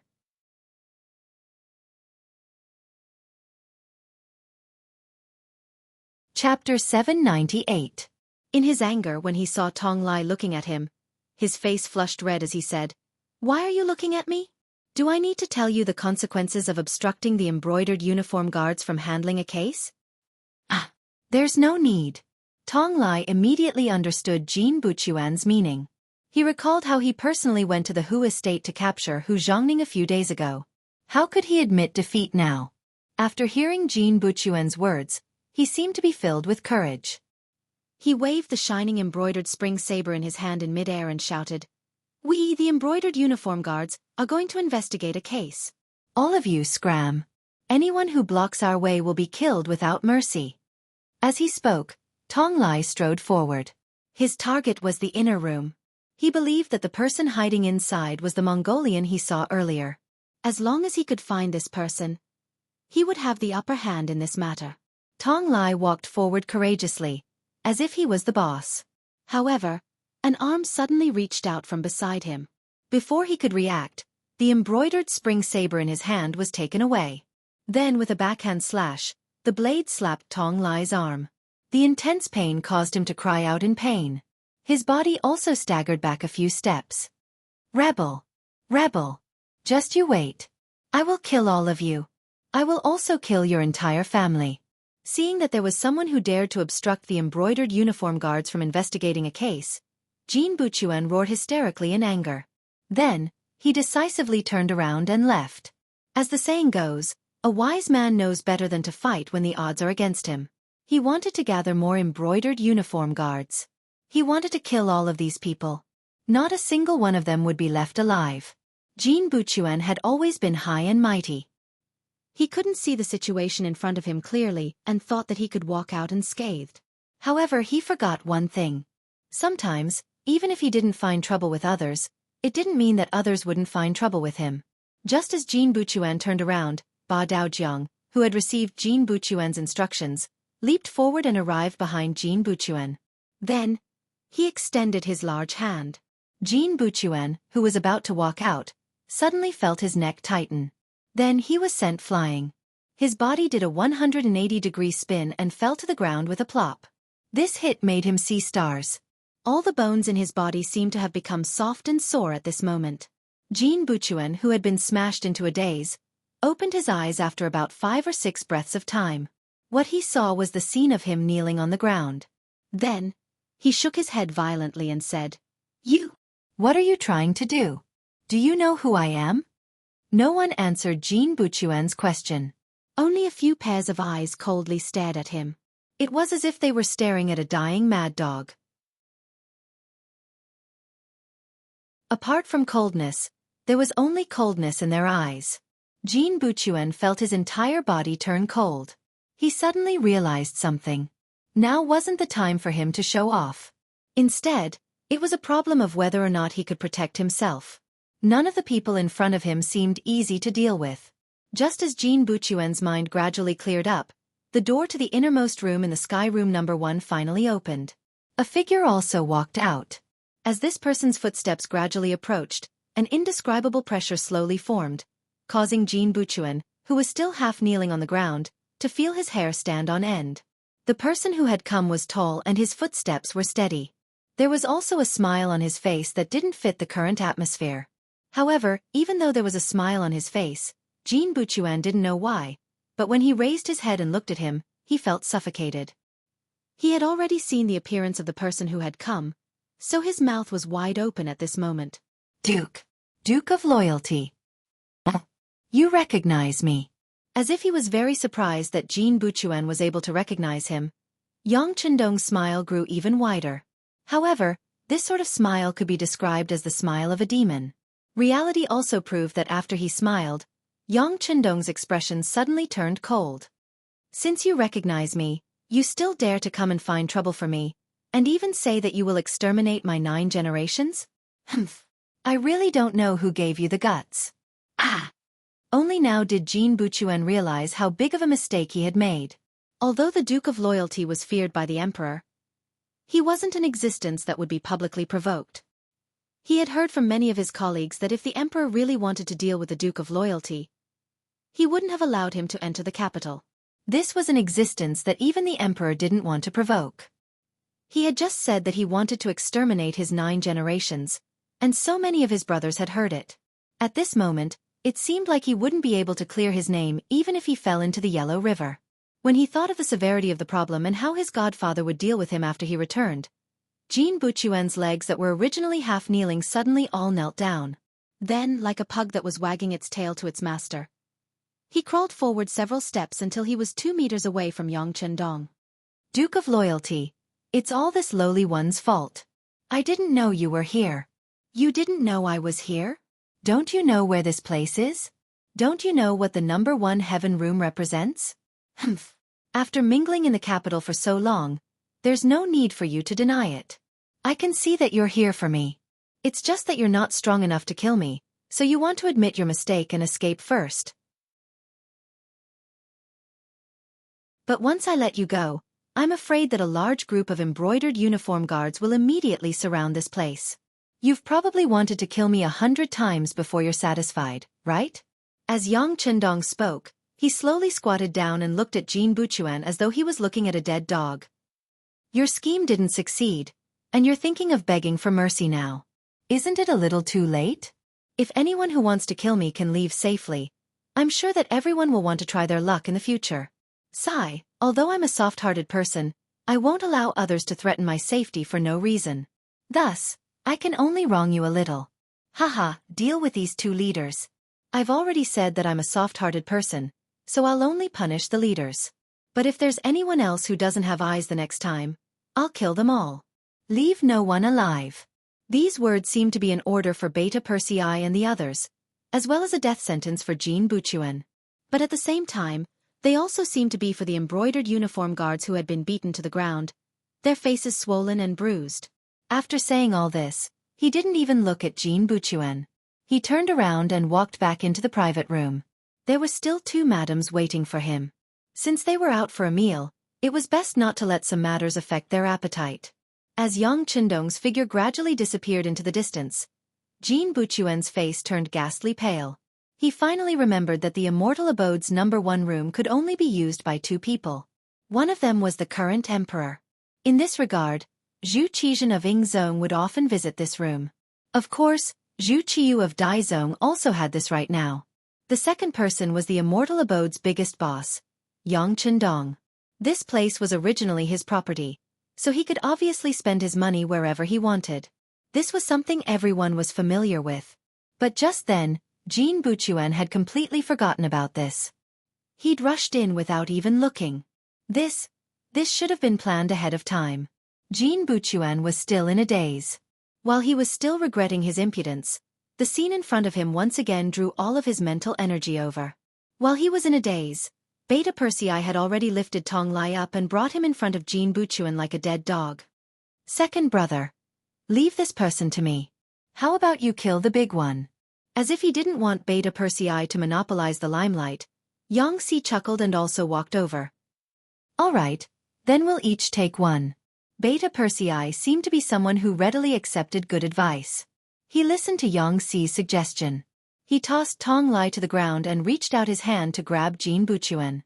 In just a moment, Xianxia had already arrived in front of Tong Lai with a sharp dagger. He first smiled, then raised his hand and brought the dagger down. A piece of fresh flesh flew into the air. But to everyone's surprise, only a piece of flesh flew out. There was no blood. Just from this point alone, one could tell that Xianxia was already a qualified butcher. He knew how to do it without drawing blood and still cut off a piece of flesh. This isn't good. You're already starting. Don't act shamelessly. It was as if they were playing a game. Seeing that Xianxia had already taken the lead and swung his dagger, Beta Persei chuckled and also took out a sharp dagger. This scene frightened Jin Buchuan. With Tong Lai as an example, how could he not know what the other party was going to do? Not only was he going to kill, but he was going to torture him to death. This was the method he used to deal with others. In his shock, when he realized that Yang Qindong really dared to kill him, Jin Buchuan was finally terrified. He opened his mouth and shouted, "What are you doing? Do you know who I am? I'm going to." Swoosh! Blood and flesh flew out. A chunk of fat flew out from under Jin Buchuan's ribs, separated from his body. The one who attacked was Beta Persei. He slashed again and again. As he cut off piece after piece of fat, he did not forget to say, "You don't even F***king know who you are, so how would we know who you are? People with your IQ shouldn't live in this world and waste food."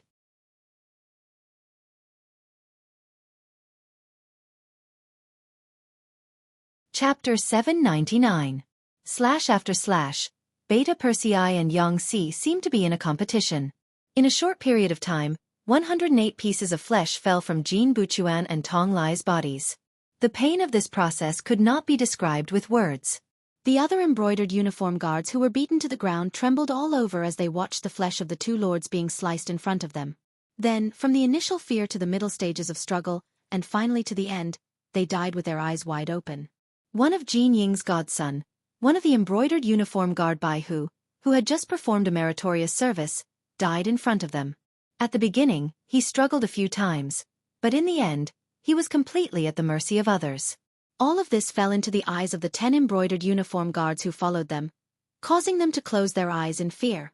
Although the Duke of Loyalty had said that only the big ones could be dealt with and the small ones could be spared, who knew if the executors, Beta Persei and Xianxia, would do anything to them in their agitation? If that was the case, they could not resist at all. They were completely fish on the chopping board, at the mercy of others. Just as the 10 brothers of the embroidered uniform guard, with the exception of Chen Guo, were nervous, Xianxia opened his mouth. "Second brother, I haven't had enough yet. Should we take out a few more people to kill? Hee, this feels so good." After he finished speaking, Xiaxi's cold eyes stared at the 10 embroidered uniform guards. Every time he looked at someone, that person would quickly lower his head, as if he was afraid of being targeted and becoming the next person to be cut off. Fortunately, Beta Persei spoke at this time. "Forget it. Young master's orders must be obeyed. As for you wanting to kill people for fun, there should be a chance in the future. There will always be some blind people looking for trouble. When that time comes, you can just kill them all. Who knows, they might even make a move on us in the future." No, they won't. This time, there was no need for anyone to teach them. The 10 embroidered uniform guards answered honestly, shaking their heads as they spoke. They looked like they were about to swear an oath to prove their innocence. They weren't just saying that to save their lives. They were really scared. Who was Jin Buchuan? He was the adopted son of their chief eunuch. However, Yang Qindong killed him just like that. Although he didn't give Jin Buchuan a chance to prove his identity, no one would believe that the loyal duke didn't recognize Jin Buchuan's identity. Thinking about it, Lien Jinying's adopted son was killed without any hesitation. There was no room for reconciliation. What were they? He was just an ordinary person wearing the identity of an embroidered uniform guard. Perhaps this could be used to scare some ordinary people and officials, but if he wanted to scare the Duke of Loyal Heart, he could forget about it. None of them wanted to die. The 10 of them shook their heads in unison. Their words fell into Beta Persei's ears. He dug his ears as if he didn't hear them clearly. You don't have to be so loud. I've remembered what you said. Since you are so sensible, when you go back, persuade your other colleagues to try. My 4th brother's knife is very sharp. He can kill without spilling blood. Yes, please rest assured. When we go back, we will be honest people. We will also tell our friends to be good people. We definitely won't dare to cause trouble again. We won't dare. With today's lesson, who would want to be enemies with the Duke of Loyal Heart? Not only that, they would probably advise their friends to not get involved in this mess in the future. Jin Buchuan and Tong Lai were dead, but this matter wasn't over. Just as the 10 embroidered uniform guards were shaking their heads to express their determination, A black-armored soldier rushed up from downstairs. He didn't even look at the fallen embroidered uniform guards. His eyes were wide open. Jin Buchuan and Tong Lai's lifeless bodies didn't attract his attention either. He strode up to Beta Persei and whispered, "Big brother Beta Persei, a large group of embroidered uniform guards have arrived downstairs. They've already surrounded this place. Brothers, what should we do?" The newcomer was the captain of the first guard, Qiu Vi. As he spoke, he revealed an expression that suggested he was ready to fight. From the looks of it, he clearly didn't place the embroidered uniform guards outside the immortal abode in his eyes. In reality, the immortal abode was indeed under layers of protection. Not only were there 2 guards in the building ready to counterattack at any time, but they were also there. In the nearby streets, Commander Xiao Feng and the Cold Vanguard warriors were ready to fight at any time. It was true that the immortal abode belonged to Yang Qindong, but it was also located in the capital of Baiming. In a place like this, the slightest carelessness could lead to an irreparable mistake. For this reason, Yang Qindong had naturally made all the necessary arrangements, including a few backup plans. The so-called backup plans were Iron Tiger's Wolf Fang special forces hidden around the palace. As soon as the battle began, they would be prepared to bombard the palace. Although it would be difficult for them to charge into the palace with just a few dozen people, creating a huge commotion wouldn't be a problem. In fact, their goal was to scare the emperor into wetting his pants. Although this was a bit of an exaggeration, Zhu Qiyu, who had never seen a real gun before, might really satisfy their demands. It was precisely because he had made all the necessary arrangements that Yang Qindong didn't show any mercy to Jin Buchuan and Tong Lai. One of them had sent an assassin like Shen Kuan to kill him, while the other had dared to disrespect his father-in-law and go to the Hu estate to capture him. The target of killing these 2 people was very obvious. At the same time, it was also a kind of demonstration. It was telling some people that they already knew what they were doing. Didn't they want to see their reaction? Then I'll kill them. What can you do about it? Just from this point alone, it was obvious that he was giving them a taste of their own medicine. As the saying went, it was impolite not to reciprocate. Since you captured Hu Zhongning, let's do the same and kill your men. Let's see who's the first to relent, who's the first to show weakness, and who's the fiercest. Back to Qiu Vi's excited request for battle. Beta Persei waved his hand. The young master said that this is the immortal abode. If we make a move here, the losses will be too great. The young master isn't one to make a loss. So, invite the embroidered uniform guards over and have them clean up the battlefield. That way, we won't dirty our brothers' hands with these corpses. Beta Persei spoke very casually, without any intention of suppressing his voice. Everyone present heard him clearly. The 10 embroidered uniform guards naturally looked down, as if they hadn't heard a thing. Dressed in black armor, Shibi's eyes were wide open at this moment, as if she was shocked. The 6th young master had already given him a rough idea of what was going on in the morning.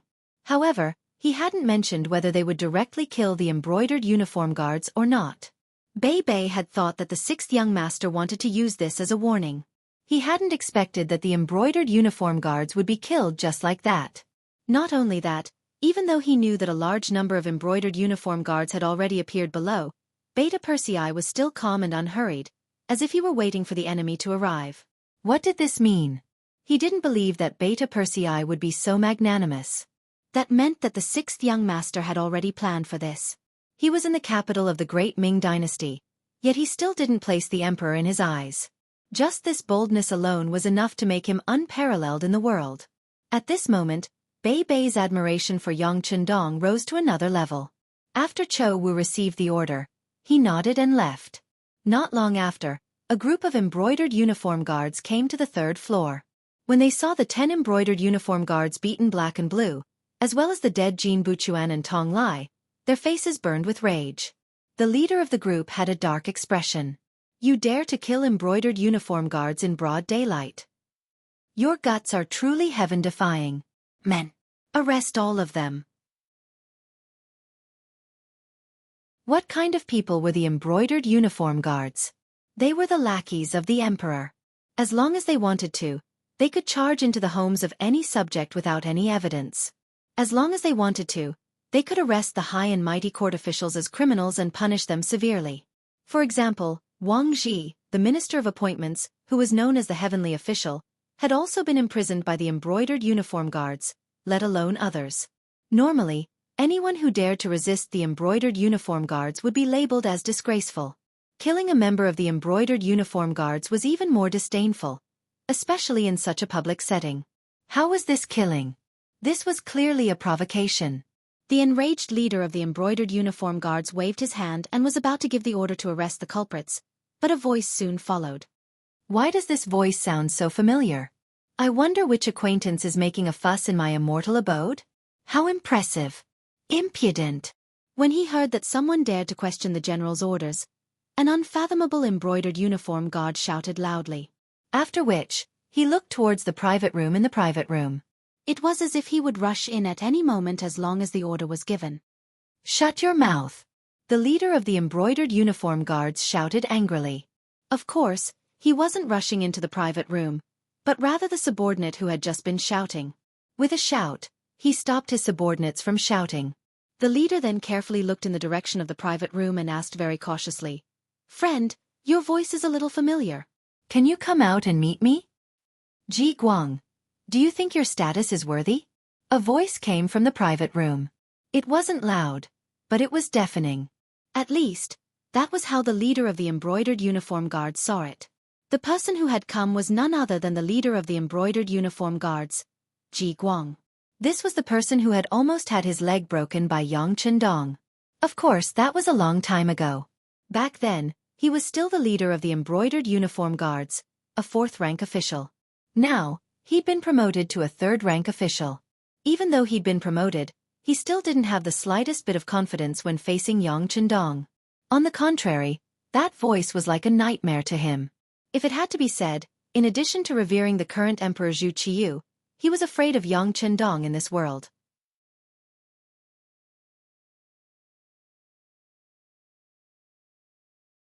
Chapter 800. He was afraid. Because it was precisely this person who had almost taken his life. But after the incident, not only did he have to apologize, he also had to act as if he was completely willing to do so. How was this something an official of the embroidered uniform guard would do? From that moment on, he knew that there were always some people he couldn't afford to offend. Without a doubt, the Duke of Loyalty and Courage was one such person. At first, he felt that the voice in the private room sounded familiar. When he heard the other party call out his name, he knew that he wasn't hallucinating. The other party's identity had been confirmed beyond doubt. Since that was the case, how could he dare show the slightest bit of disrespect? He immediately did something that shocked the other embroidered uniform guards. "So it's the Duke of Loyalty and Courage. Ji Guang pays his respects to you." "Enough, there's no need for such formalities. Since you know that this Duke is here, go find someone who can keep his word. Otherwise, this Duke will return to the Yang clan manor in 2 hours. If there are any consequences, you all will have to bear them. You may leave." Not only did he refuse to see Ji Guang, but he also wanted to meet someone with more authority. He even set a time limit for the other party. In this world, the only person who could treat the embroidered uniform guards in such a vile manner was probably Yang Chendong. Logically speaking, this was equivalent to humiliating someone. No matter how capable and powerful you were, you still had to show your face, right? Was it really good to be so arrogant? Good, it really was good. At the very least, Ji Guang didn't find anything wrong with it. In fact, after knowing that the Duke of Loyalty and Courage was inside, he even extinguished any thoughts of meeting him. Since their statuses weren't equal, what was the point of meeting him? Was he trying to make things difficult for himself? "Duke, please wait for a moment. This humble one will report this matter to the higher-ups. I believe that someone with more authority will come very quickly." Ji Guang was tactful. He clasped his hands and bowed. Then, without daring to look at the corpse on the ground, he turned around and left. Ji Guang came quickly, and left even faster. After leaving the immortal abode, he personally rode his horse towards the nearby Imperial Palace. As he galloped, he almost knocked over a commoner who couldn't dodge in time. However, he didn't slow down at all. Within the Imperial Palace, Jining was waiting for news from outside. After obtaining Talu City for free, the Daizong Emperor left happily. He became a hands-off shopkeeper and left everything to himself. As Jining received her orders, she also summoned the commander of the brocade guards, Lu Gui. Together, they guarded the palace and waited for news. They didn't have to wait for long before Ji Guang appeared. When he saw the two people in front of him, he knelt on one knee and said, "Eunuch Jin, Commander, things aren't looking good." With a sigh, Ji Guang recounted everything that had happened in the immortal abode. Time was of the essence, and he didn't know much about the situation. He didn't even know why the two sides were in conflict. He was just telling them what he saw objectively. Of course, he couldn't forget Yang Chendong's following request. He had to give an answer within 2 hours, or he would leave. Jin Buchuan had actually died, and in the immortal abode at that. Jining was stunned when she heard the news. She immediately stood up from her chair and said with fire in her eyes, "They've gone too far. They've gone too far." Jin Ying's reaction was within Ji Guang's expectations. No matter what, Jin Buchuan was still Jin Ying's adopted son. Even though he hadn't been favored as much recently, and had even been given the cold shoulder, his identity as her adopted son was not fake. Now, not only had he been killed, it had been done in front of everyone. Anyone in this situation would probably be furious. Jining was very angry, but neither Commander Lv Gue, who was standing at the side, nor Ji Guang, who was half kneeling there, expressed any opinions on this matter. From this point alone, one could roughly conclude that they would not express any opinions on this matter. Perhaps they were treating this as a family matter, or perhaps they were afraid of the Duke of Loyalty's authority. The two of them didn't say anything. After cursing for a while, Jining slowly closed her mouth. It wasn't easy to put on a one-man show, and she didn't want to lose her composure in front of these people. She forced herself to remain calm and asked Ji Guang, "Tell me, what do you think about this matter?" "Since you're not going to say anything, I'll force you to. This is one of the privileges of a superior." Ji Guang, who was called out, felt a bit annoyed, but he didn't show it on his face.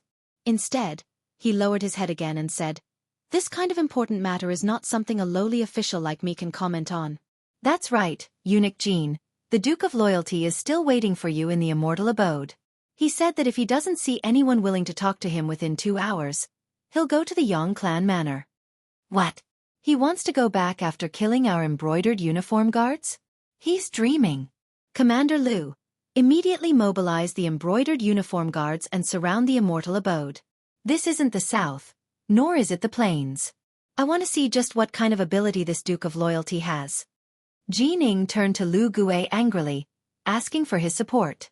The Great Ming Dynasty's political system was made up of 3 main factions: the Imperial power, the scholarly faction, and the eunuch faction. The lowest-ranked eunuch faction had produced Wang Zhan at its peak. He was an existence that stood above tens of thousands of people, second only to the emperor.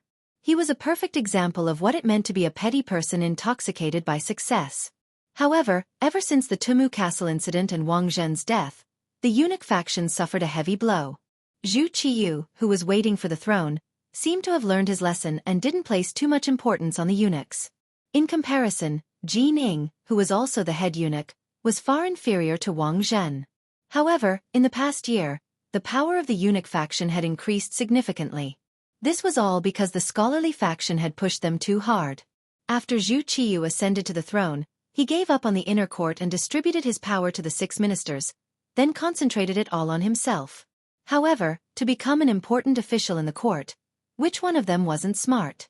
When faced with Zhu Qiyu's methods of dividing power, they quickly began to work together in private. Some small matters were decided by themselves, and they didn't want to trouble the emperor if they could. This was what it meant to have policies from the top and countermeasures from the bottom. No matter what, the 6 ministers were the main representatives of the civil officials. For their own positions and the support of the other officials, they had no choice but to think of ways to divide power from the emperor. In order to keep them in check, although Zhu Qiyu didn't want to, he still used the eunuch faction and began to increase their power in order to achieve a balance that was most beneficial to him. Because of this, Jin Ying's authority had increased a little in the past year. If it were in the past, Lv Gue would have agreed immediately when he gave such a clear order. After all, Zhu Qiyu trusted Jining a lot. If he didn't perform well, he would be replaced at any time. Not to mention, he was originally Jin Ying's man as the commander. However, this time, he didn't agree immediately. Instead, he shook his head and asked carefully, "Eunuch Jin, this matter involves the Duke of Loyalty and Courage. Shouldn't we ask for the Emperor's permission? If a fight really breaks out and the Emperor questions us, I'm afraid we won't be able to keep our heads."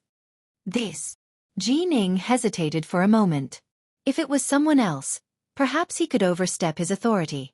As long as it wasn't a big deal, it wouldn't matter even if the Emperor found out. However, the opponent was the Duke of Loyalty and Courage, which was completely different. This was someone who had the ability to compete with the embroidered uniform guards and even the Baiming army. Once this person was involved, a small matter would become a big matter. All right, this eunuch will go ask for the Emperor's permission now. After thinking about it, this matter involved a lot and was far from something he could make a decision on his own. In the end, Jin Ying readily agreed to LV Gui's suggestion.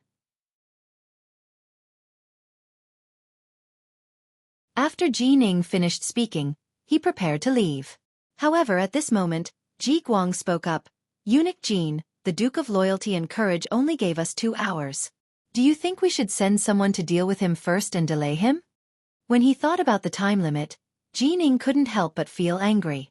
However, when he thought about how Yang Chendong had publicly announced it, and if he really didn't arrive on time, it was hard to say what would happen. He could only sigh and say, "Forget it. Let's have Commander LV go first and delay him for a while." This wasn't a good task, and LV Gue didn't want to go. Just like how Ji Guang didn't want to face Yang Chendong, he had also suffered at his hands before. At the time, Yang Chendong had still been an official in the embroidered uniform guards, and was still his subordinate in name. Not to mention that Yang Chendong had already conquered such a large territory. However, this was Jin Ying's request, and he couldn't refuse. He could only pinch his nose and agree. With LV Gue taking the lead, Ji Guang inwardly sighed in relief. Even if the sky fell, there were tall people to hold it up.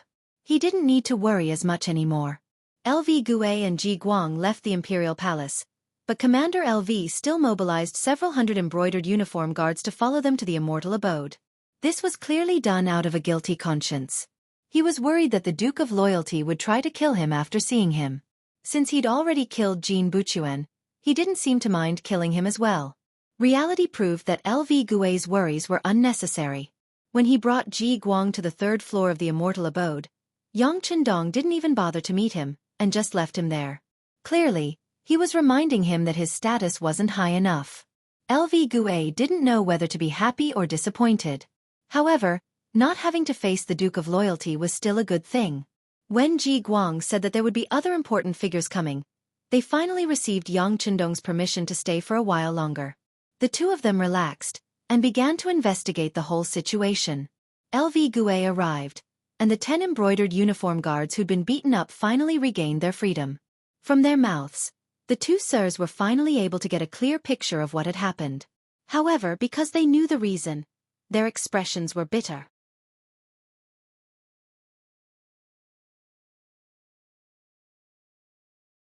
Chapter 801. This Jin Buchuan really deserved to die.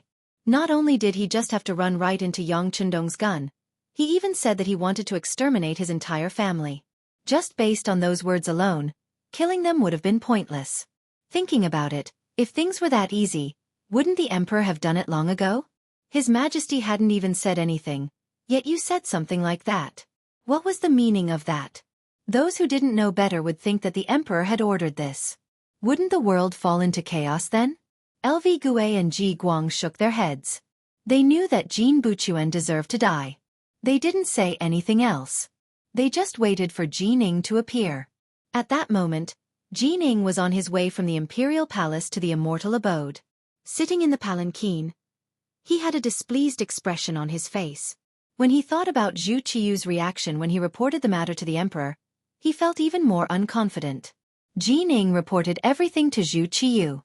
Zhu Qiyu's face was burning with anger. Just as Jin Ying was wondering if the Emperor was going to be ruthless, who would have thought that the Emperor would suddenly change his mind? Since the Duke of Zhongdan wants to see an important person, then you should go. With your status, you should be able to speak with him. As for how you want to talk, you can make the decision. In any case, We can't lose the prestige of our Baiming. Face is a must. He was waiting for Jining to take full control of the situation. Zhu Qiyu had seen the danger in this matter and decided to stay out of it. If things went well, that was something he should do. After all, this matter had arisen because of his adopted son. If things didn't go well, then sorry, he would very likely be pushed out as a scapegoat. Jining firmly believed in this point.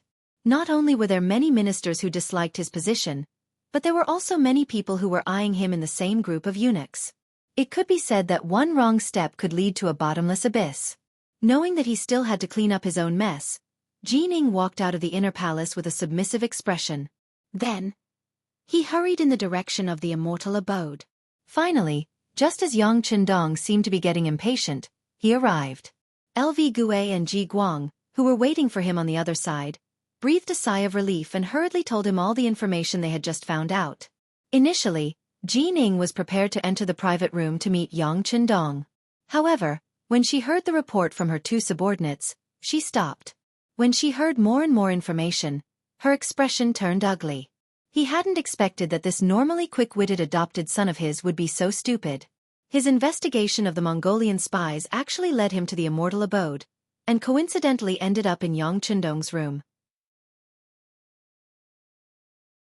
What was even more unexpected was that he actually said that he wanted to exterminate the 9 generations of the other party's family. Did he not know what kind of situation it was right now? Hu Zhongning had already been captured and thrown into the Imperial prison. This was a crucial moment in the struggle. Any signal released by his every move would be infinitely amplified. If he did not do it well, it might even cause the earth to shake. However, even a smart person would remain silent at this moment. Jining, on the other hand, had taken the initiative to come here and shout about killing. Those in the know would be able to tell that this was a coincidence, but those who didn't would think that all of this had been taught to them by their adopted father. It was no wonder that Yang Chendong had killed him on the spot. This was a matter of protecting one's dignity. If Yang Chendong had ignored all of this and instead backed down, then that would have been a sign of weakness. If that had happened, then he would have really been bullied. Jining finally understood the whole story. She had a lot more plans in her mind. Just from Yang Chendong's behavior, it seemed like he had no intention of starting a fight. Even though he had killed someone, he had no other choice. With this kind of bottom line, Jining's heart was greatly comforted. After obtaining so much useful information, Jining didn't hate Jin Buchuan as much anymore. His death could at least be considered to have helped her, allowing her to get a better understanding of the other party's background. All right, I understand. The price of this kind of probing action is still too high. These words from Jinying's mouth were equivalent to defining the situation. In this way, even if Jin Buchuan didn't do anything, he couldn't be considered to have done anything wrong. This would also be beneficial to his relatives who were still alive. What kind of people were LV Gue and Ji Guang? They were people who were used to seeing battles and life and death. With just this one sentence, they had already heard too much useful information. At once they agreed and said, "Yes, yes." Jin Buchuan used his death to test the waters. It can indeed be considered a worthy death. Seeing that her two subordinates understood her meaning, Jining nodded her head in satisfaction. Then, she took large strides and leaped over the bodies of Jin Buchuan and Tong Lai on the ground. She came to the side of the door and said, "Jining has come on the Emperor's orders. Please come to see the Duke of Loyalty." Not long after, Yang Chendong's not very loud voice finally came from inside. "Come in." Following this sound, Jining pushed open the door and entered. Then, the inner door closed. Everything was as if it had never been opened. At this moment, only Yang Chendong was left in the inner room. His 2 wives and personal maids had already entered the inner room to rest temporarily.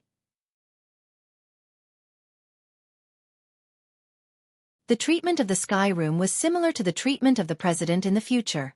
Yang Chendong sat in front of a small table. There was only a chair in front of him. When he saw Jining, who was no longer young, walk in, he only raised his eyelids and casually pointed at the chair opposite him. "You're here. Please take a seat." The king would not meet the king.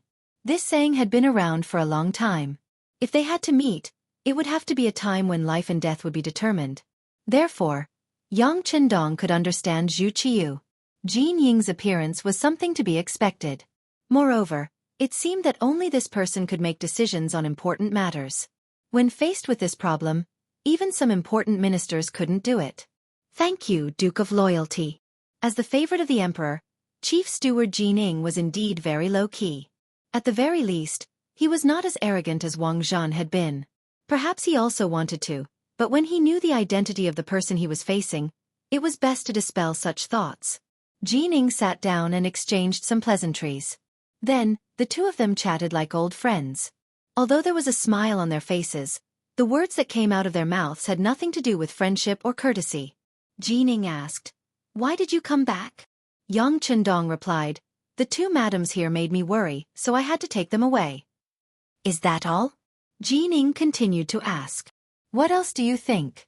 Or if I had someone else do this, would you have agreed?" Jining asked. "That's not very good, is it? All the important ministers have their families in the capital. You've already taken two madams, so leave these two behind." At this point, Yang Chendong slowly raised his head. A bright light flashed in his eyes as he said in an incomparably firm tone, "This should be my family's matter. Besides, how can those ordinary officials be compared to me? I just took down Talu City and was preparing to give it to His Majesty. Do they have this ability? Or are you saying that you don't want it anymore?" Yang Chendong proposed a condition. He wanted to take his two madams away, and in exchange, he would give Talu City as a gift of thanks. But these words caused Jin Ying's face to twist into a nasty grimace. News of Talu City had already been released, and even the emperor had issued a decree telling the officials and common people that Yang Chendong had taken down Talu City on his orders. That place was now Baiming's territory, and the entire country was celebrating. And if something unexpected were to happen, how would the emperor explain it to everyone? More importantly, everyone believed that this city belonged to Baiming. Now that it was under Yang Chendong's personal possession, what would outsiders think of this matter? Wouldn't this be the same as telling outsiders that the Duke of Loyal and Bold was rebelling? If that really was the case, they would have no choice but to fight. This was how important Talu City was. It had not been this important before, and all of this had just been facilitated. And this news had been released by Yang Chendong. From this, one could see that all of this had been planned long ago. And from this, one could see just how determined he was to take his madams away. It was impossible to change his mind. Jining quickly saw through all of this, but even so, he still wanted to test the waters. After all, once the madams were no longer in Baiming's capital, there would be nothing left to restrain Yang Chendong. This was extremely disadvantageous to them. Thus he softly asked, "Then what if His Majesty doesn't agree?" "Ha ha ha ha." In return, Yang Chendong laughed coldly. However, it was this kind of laughter that made Jining feel increasingly uncomfortable in her heart every time it rang out. Fortunately, not long after, Yang Chendong said, "This is truly strange. I want to take my madams away, so this should be a family matter. Do you want to interfere? Of course, if you answer yes, then given my stubborn personality, I really do want to try." As he spoke, Yang Chendong raised his eyes to look at Jining. Then, his fingers suddenly fell on the wooden table between the two of them and he began to tap rhythmically. Dang dang dang. The frequency of his tapping was very slow, but with each tap, Jin Ying's expression turned even more unsightly. At that moment, Yang Chendong seemed unfathomable in front of him. Every finger seemed to serve as a warning. It made Jining feel as if he had been born on the battlefield, as if he had been born in a battle between the Thousand-Blade Army and the Horse Army. This sort of repressed emotion was impossible to stop once it appeared, and Jin Ying's expression grew even more unsightly. As the mental pressure mounted, he finally couldn't help but say something to ease the atmosphere. "The Duke of Loyal and Bold is a pillar of the country. His Majesty is thinking about the safety of your family, isn't he?"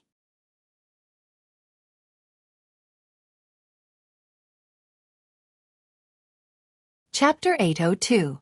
Jining could choose not to say these things. He could even stand up and leave.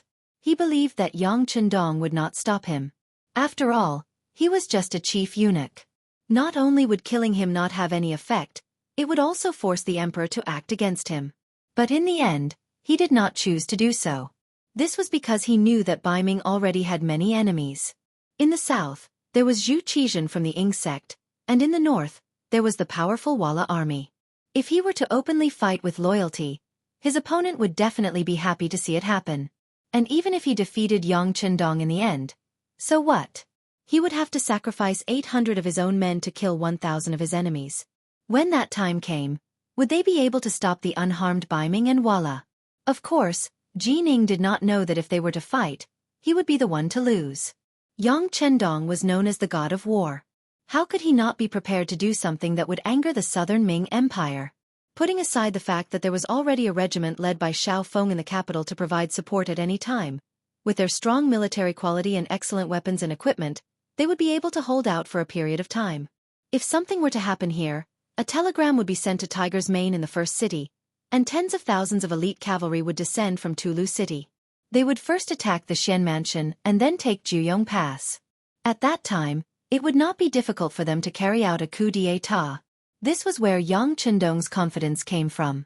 So-called negotiations might require a certain amount of psychological tactics, but in the end, it still depended on who was stronger. If one did not have enough strength, even if one had a glib tongue, what could they do?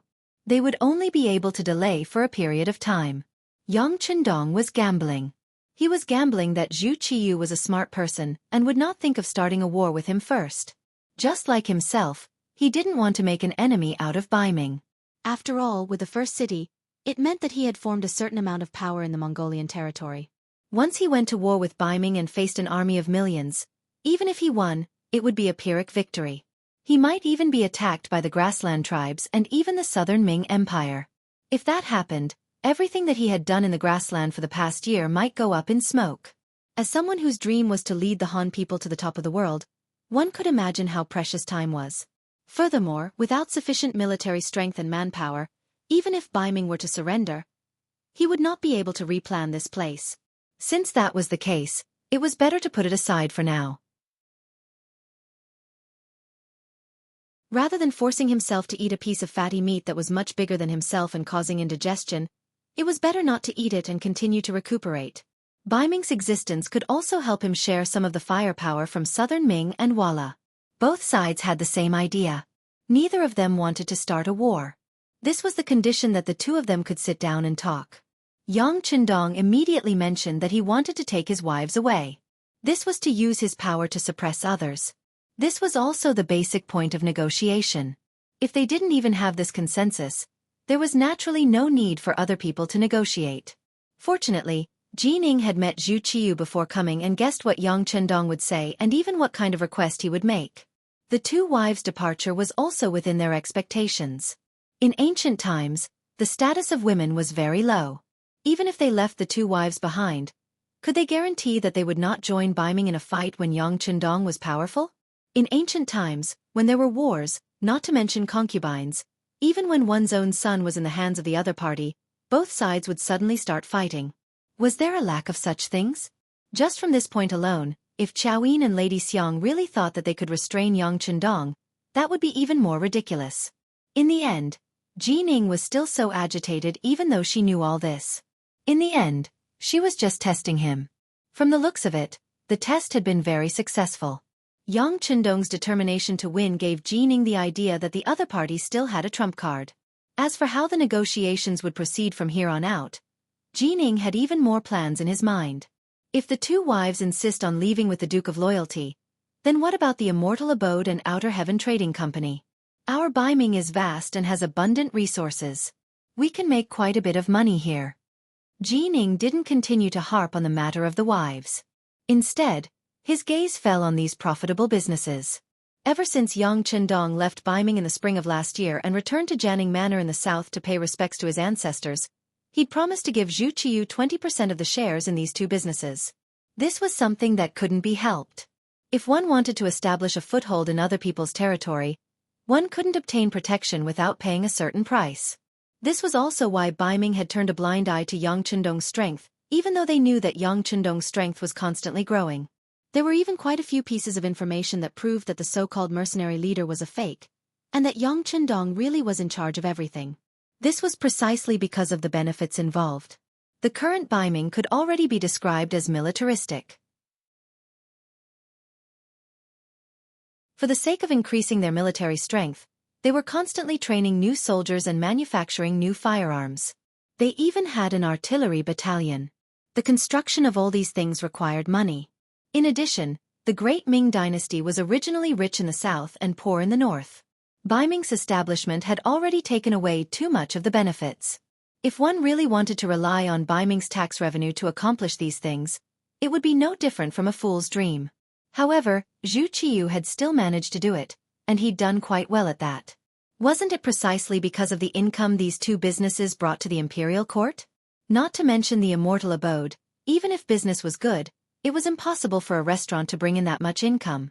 However, just the Realm Beyond Heaven Trading Company alone brought in over 1 million taels of silver every month. 20% was 200,000 taels of silver. That was more than 3 million taels of silver in a year. This was definitely a number that couldn't be ignored. It was also the source of Zhu Qiyu's confidence. The two wives could leave, but the businesses definitely couldn't be let go. Otherwise, if they really started to fight, it would be disastrous. Under Jin Ying's nervous expression, Yang Qindong lightly nodded and said, "The businesses won't be touched. Not only that, but I will also increase the flow of business here. If the mercenaries want to establish themselves in the grasslands, they will need more logistical supplies. After all, New-er is still a bit too far from the capital. If possible, it would be better to transport goods through the capital. This way, Bai Ming's monthly income will be much higher." Transporting military supplies from Bai Ming to the front lines was a good way to quickly strengthen the mercenaries in the beginning city. Logically speaking, Zhu Qiyu and the Imperial Court of Bai Ming didn't want to see them become stronger because of this. However, the problem now was that Bai Ming's military expenditure mainly came from Yang Qindong's business tax. Even if they knew everything, they couldn't refuse. This was an open and above-board scheme. This was like building a highway and wanting to collect tolls. Then, more cars would need to travel on this road. Even if they knew that they would receive more benefits by transporting goods on this road, not only could they not stop them, they even had to warmly welcome them. "Yes, I will ask the emperor to make a decision on this matter." Although Jining knew that Zhu Qiyu would definitely agree, she still said this prudently. "Don't worry, the emperor will agree. I have already thought about it. In order to express the goodwill of the mercenaries, I will lend Bai Ming 520,000 taels of silver. You don't have to pay back a single cent for the first 5 years. Starting from the 6th year, you just have to pay it back in 5 years. Yang Qindong's face was full of confidence as he threw out another big bomb. It was said that money could make even the devil turn millstones. This move was the same even for the Emperor of Bai Ming. As expected, when these words were said, Jin Ying's entire body trembled and her eyes lit up. "Really?" "Yes." Yang Qindong nodded happily. Then he looked at Jin Ying and said, "I have shown you my sincerity. I wonder what eunuch Jin will tell me?"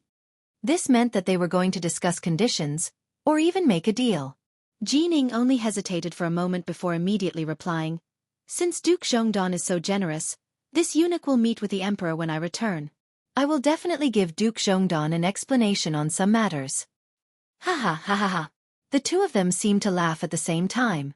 They knew that no matter what would happen in the future, at the moment, they had already formed an alliance. Next, the two of them talked in the private room for more than 2 hours. It was only when the sky outside was about to turn dark that Jin Ying stood up and said goodbye. Today's meeting had been to exchange opinions on the general direction of some matters. Next, there would be a professional to discuss this matter. Then it would be recorded. At that time, it would become a kind of rule that would be enforced. The Imperial Palace.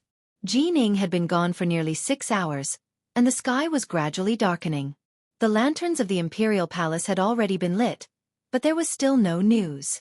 As the Emperor, Zhu Qiyu paced back and forth in the main hall, an anxious look on his face.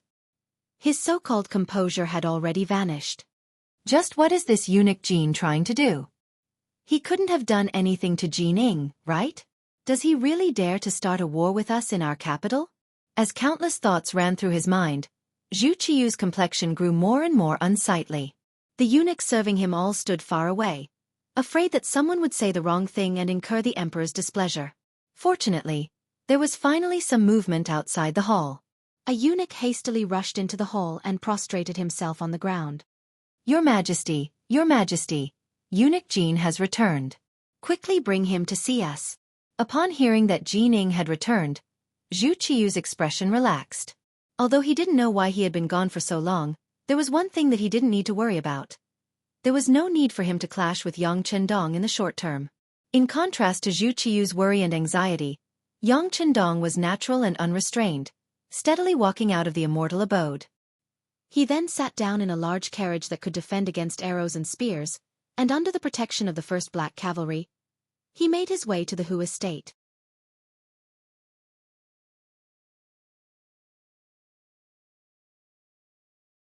Chapter 803. Since he was going to his father-in-law's residence, he obviously couldn't bring his other wives with him. Chaoyin and Lady Xiang were both arranged to stay in the immortal abode. Every night, there would be a variety of performances, allowing the two women to enjoy themselves. As for himself, there were still many things he needed to do. Although there had been a murder case in the immortal abode, countless people had seen how courteous Jining was when she left with the embroidered uniform guards. When they learned that the immortal abode was fine even after killing the embroidered uniform guards, the customers who came here felt even more relieved, and the number of customers increased. Tonight, the immortal abode was bound to be incomparably lively. Similarly, the Hu estate was also bustling. Hu Zhongning had already been taken away for 7 or 8 days.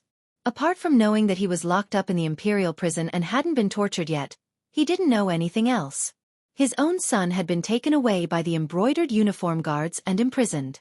As the father, Hu Shao appeared calm and composed, but his heart was filled with anxiety. It had only been a few days, but the bustling Hu estate had suddenly calmed down. Not a single official came to pay their respects. This was the reality. Although it wasn't to the point where everyone would kick a man who was down, once the embroidered uniform guards came to an end, there would be many who would take the opportunity to deal with the Hu clan.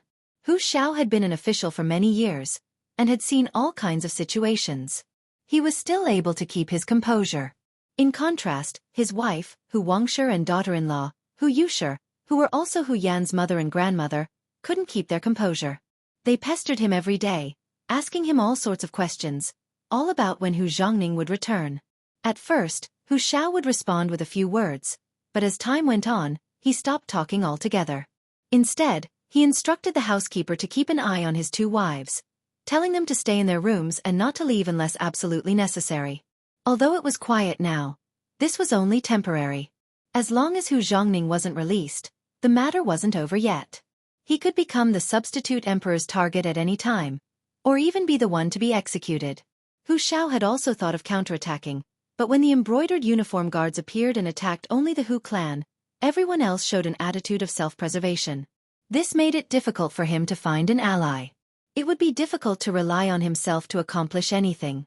This matter also allowed Hu Shao to see more people's true colors. Although he had been in the government for decades, he had seen many such things. But when it was his turn, he still felt a chill in his heart. However, at that moment, he received news that the Duke of Loyalty had returned to Yang village. In the past, when Yang Chendong returned, Hu Ming would only worry that his grandson-in-law was in danger. But now, all he had was hope.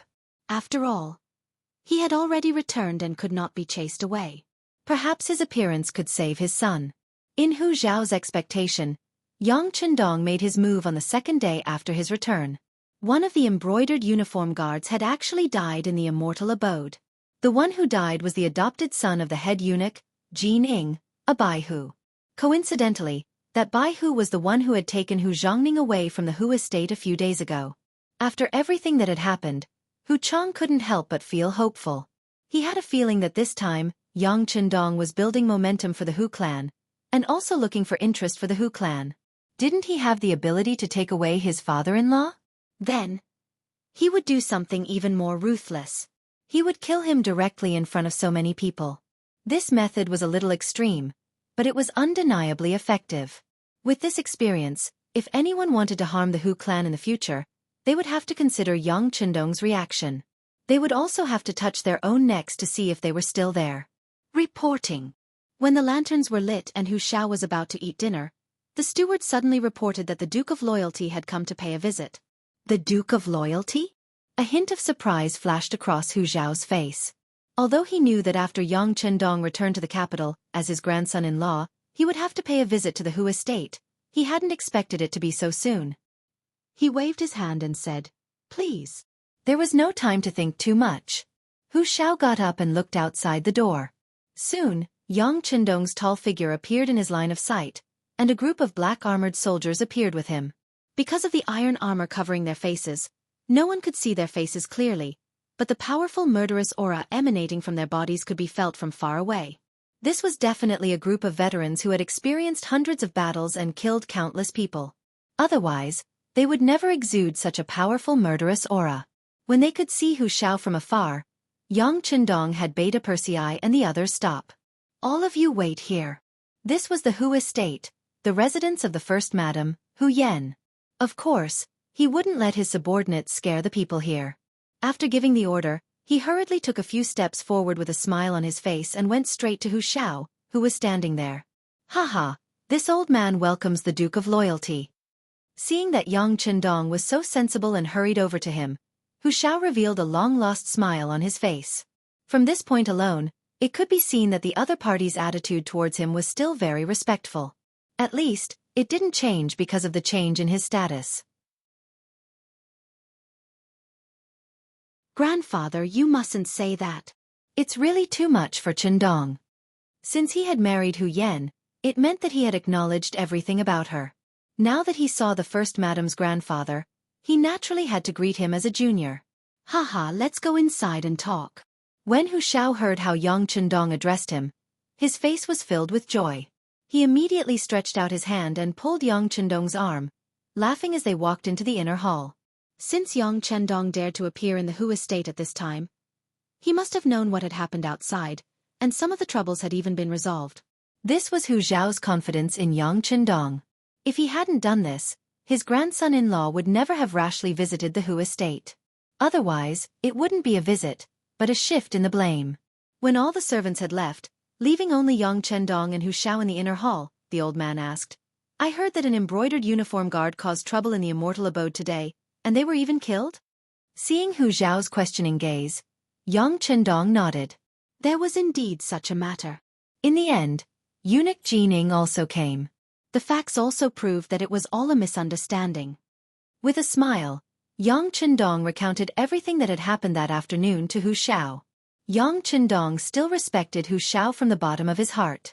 This wasn't just because he was Hu Yan's grandfather. It was also because he was one of the leaders of the landowning clans, and because he was a true master of literature. Regardless of whether it was in his previous life or this one, Yang Chendong had always respected scholars. Wasn't the progress of society the result of these scholars' continuous efforts? In addition, Hu Xiao had been an official for so many years. He could be said to have lived in the same era as Yang Chendong's late father, Yang Rong. When it came to political wisdom, ordinary people couldn't compare to him. Perhaps he might be able to reap some benefits if he reported this matter to him. Hu Bazwa listened quietly, his expression changing from time to time. When he heard that Yang Chendong wanted to lend 5 million taels of silver to the southern Ming dynasty, as well as that he would use this place as a transit point to transport military supplies to the mercenaries in the grasslands, he was first surprised, then slowly nodded. This move seemed like an act of borrowing, but it was actually a declaration of sovereignty. He wanted to tell the Baiming dynasty that the mercenaries had already established themselves in the grasslands. Once the Baiming dynasty agreed to this request, it would be equivalent to them acknowledging the mercenaries' actions in the grasslands. Although it wasn't completely legal, it was at least reasonable. Both sides didn't say it clearly, but once the matter was approved, the corresponding results would naturally come out. From this point alone, Yang Chendong's 5 million taels of silver was well spent. At the very least, it showed that Yang Chendong's awareness of the overall situation was very strong. How big is this mercenary army now? After listening to Yang Chendong's explanation, Hu Xiao thought about it again and finally asked this question. In fact, it wasn't just him. Even the Baiming dynasty, the emperor of the southern Ming dynasty, and the ministers were very concerned about this matter. It was just that the mercenary secrecy was too good, so outsiders had no way of knowing. However, there was a saying that everyone agreed on. That was, The mercenaries must have a huge base on the sea. Otherwise, how could these endless mercenaries be explained? How could they explain the firearms and excellent weapons in their hands? After asking this question, Hu Shao stared at Yang Chendong. Facing such a gaze, Yang Chendong only chuckled and then answered, "If this question was asked by someone else, I naturally wouldn't answer. But if grandfather asked this question, I will directly answer it. Your seat is stable." This old man's seat is stable. Hu Shao actually cooperated and said this sentence. Ha ha. Yang Chendong, who was laughing loudly, only said one sentence under Hu Zhao's serious expression. "It's enough to destroy Northern Ming." What? Even though Hu Shao was mentally prepared, after hearing this answer, his body couldn't help but tremble. He thought that the mercenaries should be very strong. Otherwise, they wouldn't have sent troops to the grasslands after taking down the two small countries, Jiaoji and Lancang. But at that time, whether it was Jiaoji or Lancang, or even the two vast regions of the southern Ming dynasty, they were all considered barren lands.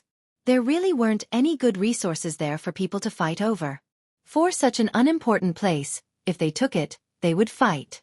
It didn't mean that they had to pay a huge price or have a lot of strength. But now that he heard Yang Chendong's answer, Hu Shao knew that he was too careful and thought that the mercenaries were too weak. They actually had the strength to destroy the northern Ming dynasty. Didn't that mean that they were so powerful that no one dared to imagine it? You're tuning in to the Wisdom Diary YouTube channel. Don't forget to subscribe and join us on this journey to catch the most captivating stories.